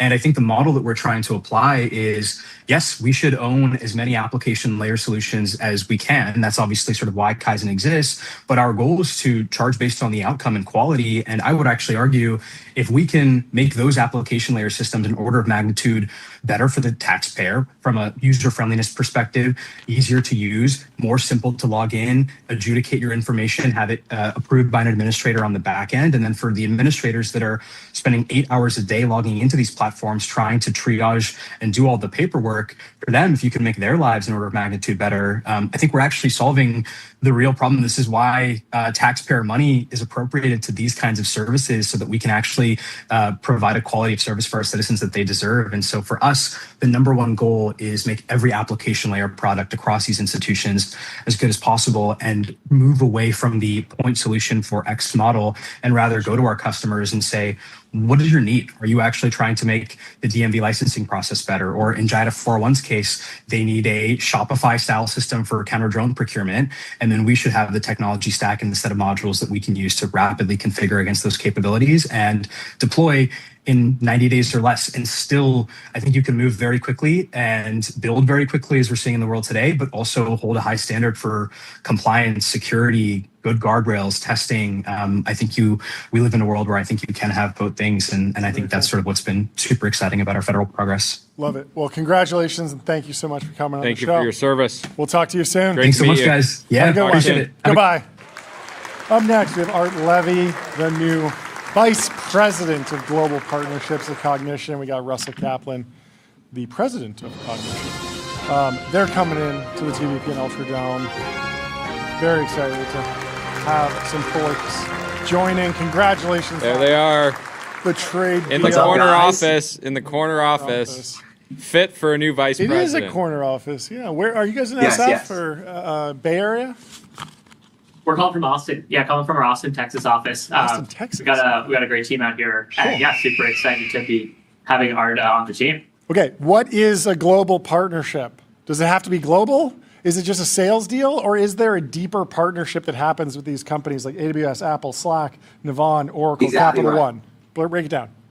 John, you nailed it. Global partnership means it's not just a sell to deal. It's something where we're both selling to the business. Potentially there's an investment. Potentially we're co-selling to their customers. We're selling to them. We're selling to their customers. We're doing co-marketing. We're doing a press release. Potentially there's a product integration. It's about deeply connecting two businesses who share a common goal around, acquiring the same customers, or we build inside of them a product that is just better for their customers. And then both parties win.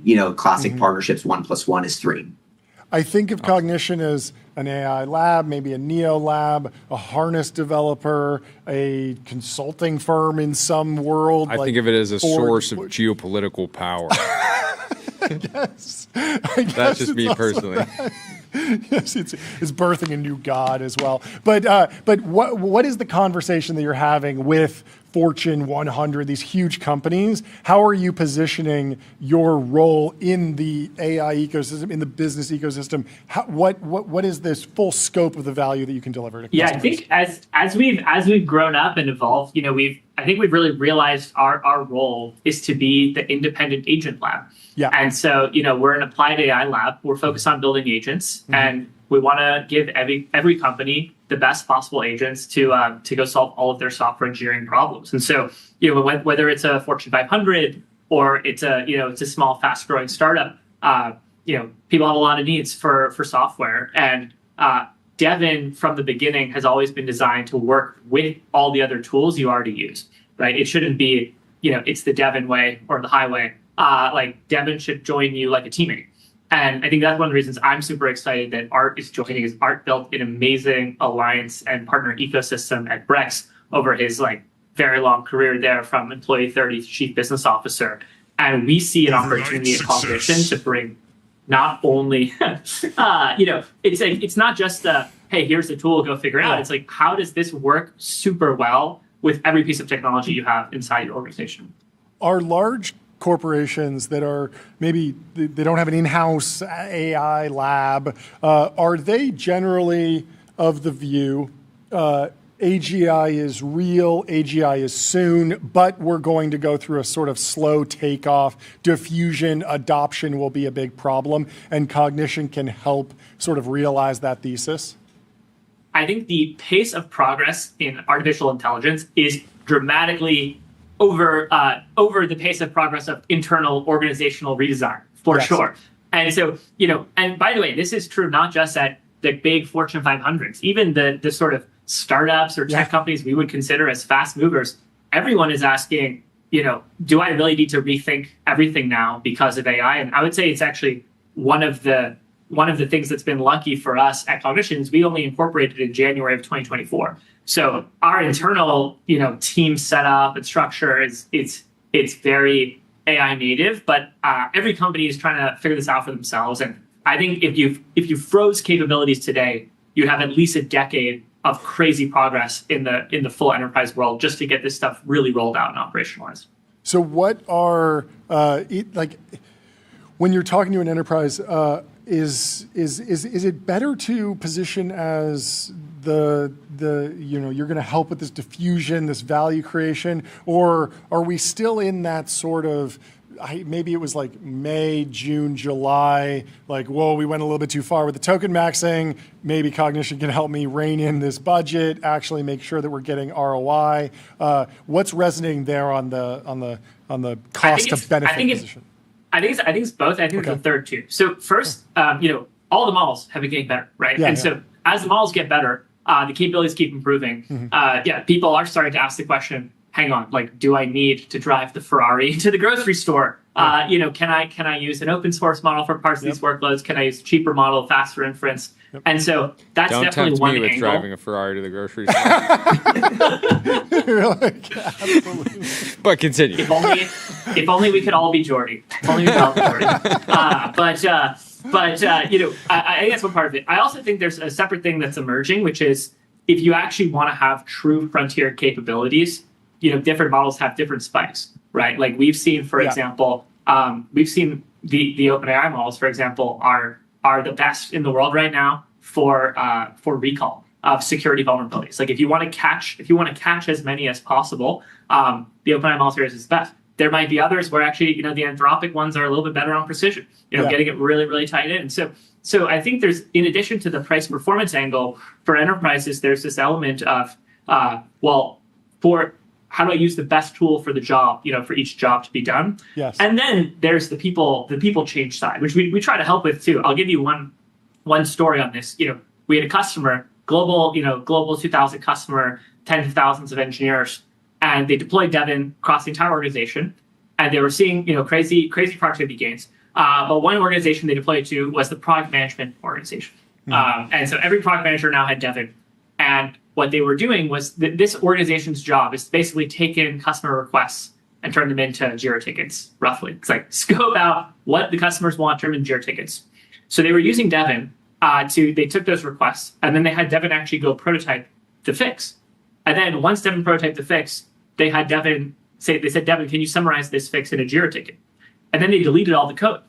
And we asked them, guys, like, what are you doing? You already had the fix. And the product manager we talked to said, that's not my job. Like, I'm part of the product management organization. I'm not part of the engineering organization. And so I think, like, for really large companies who've been doing things the same way for a long time, there is like a total rethink that needs to happen. And just literally, how do you design your structure? Yeah. How are you guys thinking about M&A? You bought Poke recently. I think it was surprising, but made a lot of sense. It was surprising to me because I figured someone like an Apple or something would see Poke's talent and their kind of consumer insights and all that kind of thing, try to pick them up. But how are you guys thinking about M&A from like where the value really comes from? You guys are very good at building software. That's your whole pitch, right? Is we help you build software. So I can imagine a world where product acquisitions are like less interesting because you're looking at your own roadmap and you're looking at what someone's built and thinking like, well, how quickly can we build this ourselves? Should we expect like more sort of like talent style acquisitions? What's your general framework and maybe share as much of your mandate as you can, Art?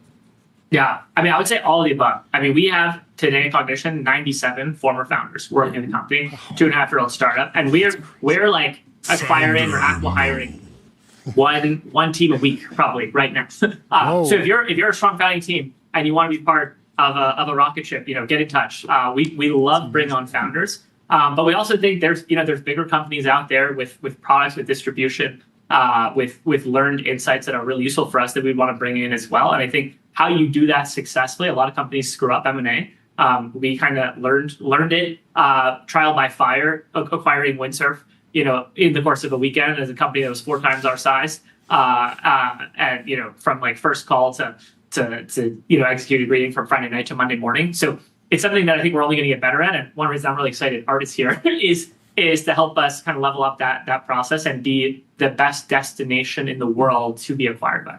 Yeah, I think one of the things I've seen work well in my career is a lot of times partnerships can be preempt an M&A. So a bit of a try before you buy. You make sure that the cultures really make sense. The two companies build an integration or a partnership, and then suddenly in those conversations or after you delight a few customers, you both decide, hey, actually, maybe it'd be better if we work together. And I think given the scale of Cognition, our rate of growth, the impact that founders can have when they come here is really going to be generational. So I'm really excited to, talk to a bunch of founders and hopefully bring a bunch more of them onto the Cognition team. Awesome. What country internationally outside of the United States is punching way above its weight in terms of AI adoption, AI diffusion? You always hear that story about Estonia rolling out high-speed bandwidth to the entire country, and they just went way forward in terms of GDP per capita. What country are you having surprising success in? Japan. Yeah. I would say Japan number 1. We love Japan. Look, we're a global company now, so we have people all around the world. We have customers all around the world. But I gotta shout out Japan in particular. Even from the beginning of when Devin first became available self-serve, when cloud agents were just at the edge of possible, we had an enormous uptick of users in the Japanese market. And I think there's a few reasons. I think one of them is, our Japanese customer base, everyone is incredibly conscientious and detail oriented. And whenever we get a support ticket from Japan, it's a very thoughtful essay of every single issue that has been tried, every piece of debugging information you would need, and they just found a bug. they just found a bug. If they could have solved it on their own, they wouldn't. And so I think the user base in Japan is super sophisticated, really early adopters, and it's been exciting to see all the growth there. I prefer the American style of just fix it. No, it seems like really beneficial. Sorry, you were going to say something? No, I was going to say, as I'm digging in, also ironically on the channel sales side, we've actually had the most success with sell-through with partners in Japan who seem to just deeply understand the product and the value prop and be able to sell it to their customer bases. Interesting. Do the Japanese love otters by any chance? Could that be a factor? That's a good question. We definitely have a lot of otters. We see the plushie. Yeah, we got a lot of otters flying around. There was a big debate in Japan of the right honorific for Devin. Is it Devin-san, Devin-kun, Devin? And then we learned that the community in Japan has settled on Devin-kun as the right honorific. Your friend, your bud, your sidekick who's helping you out. I think it's a fitting name for. And that came from the community. This was not internal. Came from the community. Yeah, we were informed. We were informed. You were informed. Ground up. That's amazing. Yeah. Okay. Well, thanks for breaking it down. That's very love it. Well, I'm excited to see everything that you guys do together. Yep. Deals. Very excited to see you. Great to see you. We'll talk to you soon. Great hanging, guys. Congrats. Goodbye. Let me tell you about Codex. Codex is a powerful workspace for getting work done with AI agents, whether you're writing code, analyzing data, creating content, or automating business workflows. Codex helps you move projects forward from start to finish. We have Brendan Carr from the FCC joining the show shortly. It's his first appearance, but we met years ago. I've always been fascinated by his perspective on everything that the FCC does. They're obviously expanding 5G. We can talk about satellites and space, internet, what it takes to launch a rocket. I know you've been thinking about the TBPN satellite cluster. He's the guy to talk to. Perfect. TBJ over on the X chat says literal art of the deal right there. Wow. Insane nominative determinism. Art of the deal. While we are waiting for Chairman Brendan Carr to join, we got to go through this crazy historic analysis from Ed Zitron. Ed Zitron, July 29th, 2024, gave Sam Altman the perfect roadmap. He said, I am hypothesizing that for OpenAI to survive for longer than 2 years, it will have to. And then he laid out pretty much what happened. Exactly what went down. But looking back on them, they did seem like crazy things that had to come true. I think Ed should join an AI lab and with these predictions, help, maybe as like a chief strategy officer. Because he's imagining everything that could go wrong, but through that, he's imagining everything that could go right.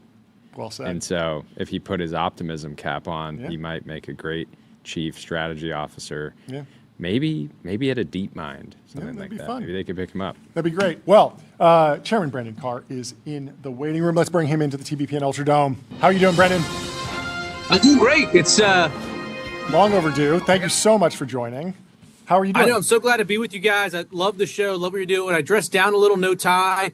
I kept one extra button compared to you. I didn't go the full there you Coogan, go. You preview, but can take 3 down. The Coogan preview. The Coogan preview. That's an amazing line. As a bureaucrat, and someone that regulates broadcast airwaves, not you guys, but broadcast airwaves, decency still matters where I come from. So. Well, we wanted to have you on because we wanted to push for podcast safety. Yes, we think that it might be a little bit irresponsible for the U.S. government to allow just anyone to grab a microphone. And get what's it going to take on the to airwaves? I want a multi-year approval process for new RSS feeds. Ideally, and maybe like annual. You should maybe need $1 million fee annually. To sort of maintain that license. TBPN is doing so well. We need to build a moat around you guys. Make it harder for others to do this. Yeah, I think they call it regulatory capture. That's what I want to do. We're not here to talk about podcast regulatory capture. No, we are here to talk about robots first, or where do we want to start? China, different supply chain pieces. What's newest in your world? Well, probably some of the newest stuff we've done. Yeah. When we started, we stood up a new Council on National Security. We've been doing top to bottom review of all bad actors, foreign adversaries. The most recent thing we did just a couple of days ago was we added to our covered list. Yeah. So the FCC, there's no piece of electronics that you can use without going through FCC processes. Yeah. Putting on the covered list means new models of that thing can't be imported or sold in the U.S. So we've added a couple things to that. Mm-hmm. We did advanced robotics. So think humanoid robots, think those quadruped robot dogs. And the idea is if you look to the future, those advanced robotics are going to be key to our economic security, to our national security. And President Trump is looking around the corner and saying, you know what? It's probably a good thing if we don't become dependent from a supply chain perspective on a foreign adversary nation or a bad actor for that stuff. So we're trying to onshore that. We've done similar stuff before with drones, for instance. At the end of last year, we added all foreign-produced drones, but it's a balanced approach, meaning it's new models, so we're not going to take anything out of your hands right now. You can still buy, quote-unquote, new versions of existing models, but it's a way of signaling to the market, like, it's time to adjust, guys. We need, a safe domestic supply chain. So it's good from a NatSec perspective, but it's also great for investment in jobs in terms of onshoring domestically as well. Yes. So you said it's good for the market, or the market will adjust. I'm interested to know, what is your process for assessing the capability of the American supply chain to actually step up to the call when there's, basically there's going to be a gap in the market around drones, humanoids. Fortunately, it feels like we're not in a situation where I'm talking to entrepreneurs who say, look, I set up this business years ago. I am dependent on buying this particular thing from China or internationally on an ongoing basis, and this ban is going to throw me way, way off,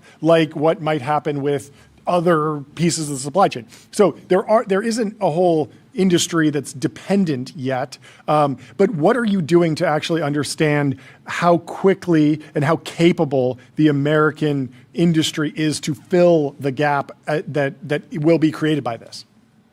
Well, there's a couple ways we take that into account, and I'll walk through them. But just as context, for instance, when we added drones to the covered list, we saw something like $5 billion flow newly into U.S. domestic drone manufacturers. They're now making drone motors at scale in the U.S., which we've never really done before. But the balanced approach is this. So again, if you're buying a motor or a battery from overseas today, you can still continue to buy that because the prohibition is only on new models, and the companies overseas can continue to produce the old ones. And then again, there's also an exemption process. So for instance, on drones, we went through, the relevant agencies went through and exempted toy drones, for instance, from the ban. And so it's balanced, that's forward-looking. Let's not develop too much dependency. Okay, maybe there's a couple thousand of these, not a huge deal. We don't want a couple million. So the entire regulatory structure allows for exemptions plus transition. And then look, we can come back afterwards and remove the, quote, grandfathering for existing models. And in fact, We're doing that now for things that were added to the cover list before 2024. So things like Huawei, ZTE, that type of equipment. Again, one, it's not consumer facing as much, but two, you had multiple years to adjust to where we think the market's going. Do you have any optimism around these, frontier AI models have incredible cybersecurity capabilities? I could imagine a world where before there was a lot of fear, uncertainty, and doubt about certain pieces of electronics that are made internationally, potentially having backdoors or spyware. And if you can hammer one of these, one of these systems with every possible test, are we going to wind up in a world where we can more confidently say yes or no, does something have a backdoor? Or is this just, everyone will just be stuck in a never-ending race and we'll be back to where we were? Yeah, I do think it's helpful from that perspective. And obviously there's telco companies that are on the early release lists for a lot of these models, help identify any patches that might be necessary. Yeah. But we're doing a couple things that are new as well. So it used to be if you wanted to sell electronics in the US, you had to go through a lab, and the lab would test it for power levels and interference, very basic technical stuff. We're now inserting national security checks in that lab process. In fact, we've stood up something called a bad labs proceeding, because it turns out that something like 70% of all electronics that ultimately arrive in the US are tested at labs located inside China. And some of those labs themselves were, linked or controlled by or tied to the PLA. So not necessarily the most trustworthy. So we're kicking many bad labs out of the testing process. And again, that's helping to onshore some of that testing process. So we do want to make sure throughout all of this that there's much more trustworthiness checks along the way.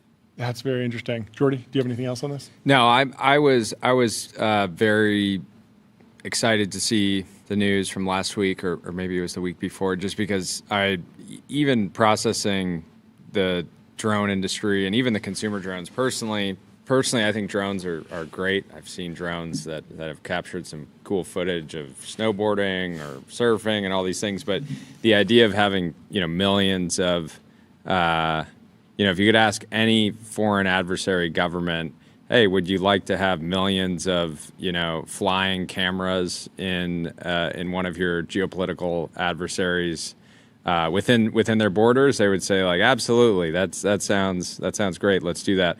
And so the idea that we were going to let the same thing happen, the thing that we let happen in drones, that we would let that happen with humanoids, which are much more of a risk to me. They can actually have they're not very significant today, but they can have a real effect on the world. And the idea that we would allow millions or eventually even billions of these into our borders just was very concerning. So personally, I'm glad that you guys took action. I'd love for you to explain the E-rate program, what's going on there with school internet. I think it's an under-discussed story. It sounds very good on the face of it. You want students in America to have internet. How are things changing? What's the history of the program? What's the story going forward?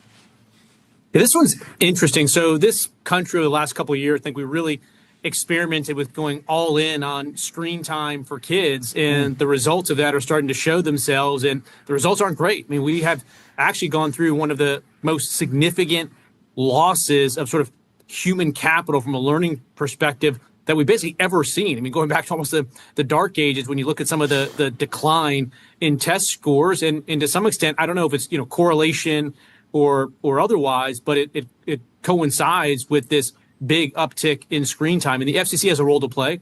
We fund internet connections and to some extent internal connections at schools all across the country, multiple billions of dollars a year. And so we've done a top to bottom review of our program to make sure it reflects the current research on screen time for kids. And it's not just us. Obviously, you're looking at a big movement around the country. Different states, different school districts are all starting to say, maybe put the smartphones away, maybe put the screens away. I mean, you got young kids, kindergarten, first grade, they're just swiping all day.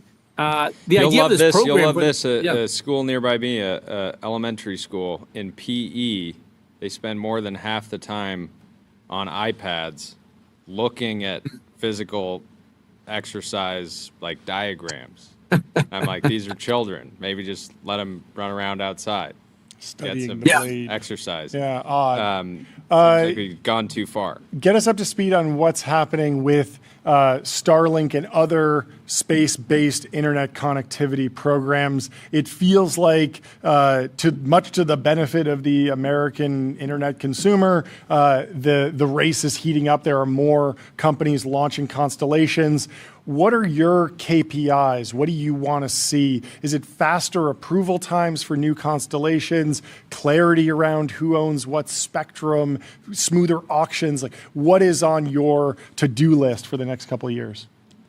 Yes, a little bit there that we're doing on every of the points you hit. So for one, President Trump came in and gave a very clear direction. He said he wanted the United States to lead the world again in technology and in space in particular. We're now seeing that. So there's this new technology called direct to device, where you can go straight from your smartphone right to a low Earth orbit satellite. You don't even need that little Starlink Mini or other satellite provider dish near you anymore. It's just starting to emerge. But we're putting the regulatory framework in place at the FCC for that to succeed. One, that means more spectrum. You need new airways for that technology to work. We've been facilitating many transactions to do that. Starlink now is a big chunk of spectrum. Amazon is buying another company called Global Star to basically take their spectrum and use that for their own version of direct to cell. And then inside the FCC, we're taking our Space Bureau, which historically processed applications for a lot of this stuff, and they would review individual applications and long narratives, would be very subjective. And we've scrapped that entirely, and we've replaced it internally with an assembly line where we give you clear rules of the road. If you hit these targets, your applications will be on the fast track, and you're going to go. Because again, look at the launch cadence, look at the amount of mass going into orbit. We got to keep up with that. And this is someplace that I'm just super excited for the country. This hard tech area, these, the kids from the Gundo that are now everywhere outside the Gundo as well. I mean, what they are doing right now is I think a huge part of the future of this country. And we want to make sure the FCC is not sand in the gear when they continue to innovate the way they are. Does the FCC have any other roles to play in that? I mean, we've seen like every day there's a company, a startup that's coming on to announce an LOI or some sort of deal with a different piece of the government. Are there any other ways for the startup ecosystem or the tech community to interface with the FCC beyond, okay, I got approval for this thing? Yeah, we're working across the board to make sure that, whether you're big or you're small, medium-sized company, that you can get a yes or no answer from the FCC. And part of that is just getting rid of dead wood. So we started this proceeding at the agency called Delete, Delete, Delete, which is about going through every single page of our rule books and getting rid of anything we don't need. We've obviously sort of resulted in, thousands of words being taken out. I think 400 pages have been removed from our code of federal regulations already, just so that, whether you're small or unsophisticated, it should be much easier to engage with the government. We've cleared the application backlog in space, by about 50%. So we're seeing some good results there for everyone to engage with the agency. That's very exciting. Jordy, anything else? Not for now, but let's do it again soon. Thank you so much for coming on the show. Have a great honor to have you. Day. Have a great week, and we'll talk to you later. Good to see you guys. Thanks. Good to see you. Cheers. Goodbye. SpaceX had earnings. Oh, yeah. How'd they do? Let's see. First ever earnings as a public company. Up 10% right now? Nope. Down. Well, it was up 9% today. It was up 9.4% down today, down 4.5% after hours. Okay. First up, SpaceX announces a new partnership with NVIDIA to design its StarMind AI-1 payload, bringing data center class compute into orbit. That makes a lot of sense. Let's find some actual numbers. So revenue was $7.81 billion versus $6.93 billion expected. Loss per share was 9 cents. Average analyst estimated a loss of 26 cents. Revenue jumped 92% from $4.1 billion a year earlier. So huge, you're even at this scale still doubling the revenue. And it's the first time Elon Musk's reusable rocket maker will face Wall Street in this capacity, and investors are jittery. SpaceX stock has dropped 16% since opening at $150 a share on June 12th. And SpaceX lost $4.9 billion last year, largely due to heavy investments in artificial intelligence, which we've discussed. The company merged with Musk's xAI in February. CNBC reports saying that at the time, the vision was to build data centers in space, but the launch business, which counts on large contracts from NASA, is losing money. Most of SpaceX revenue for the year and its only source of profit came from its connectivity segment, which consists of its Starlink internet service. Starlink is sold directly to consumers. So here's how SpaceX performed in the three key segments. For space, they brought in $962 million versus $835 million, which was expected. So they beat in space. On connectivity, they brought in $4.29 billion. So the Starlink business is more than 4 times the size of the actual launch business. They brought in $4.29 billion versus $3.83 billion that was expected. So they beat there. And on AI, they brought in $2.56 billion versus $2.18 billion expected. So beats across the board, and very interesting to see that the thing that they started doing, space, of course, launching rockets, is now their third largest line of business. Connectivity is, of course, bigger, and also AI is bigger. Everything is computer, John. Everything is computer. That is a good summation of it. And that's a good place to end our show. Let's play you out with the most feared lawyer, John Quinn. Leave us 5 stars on Apple Podcasts and Spotify. Sign up for our newsletter at tbpn.com. And we'll see you tomorrow at 11 a.m. Pacific. Goodbye. Flashback.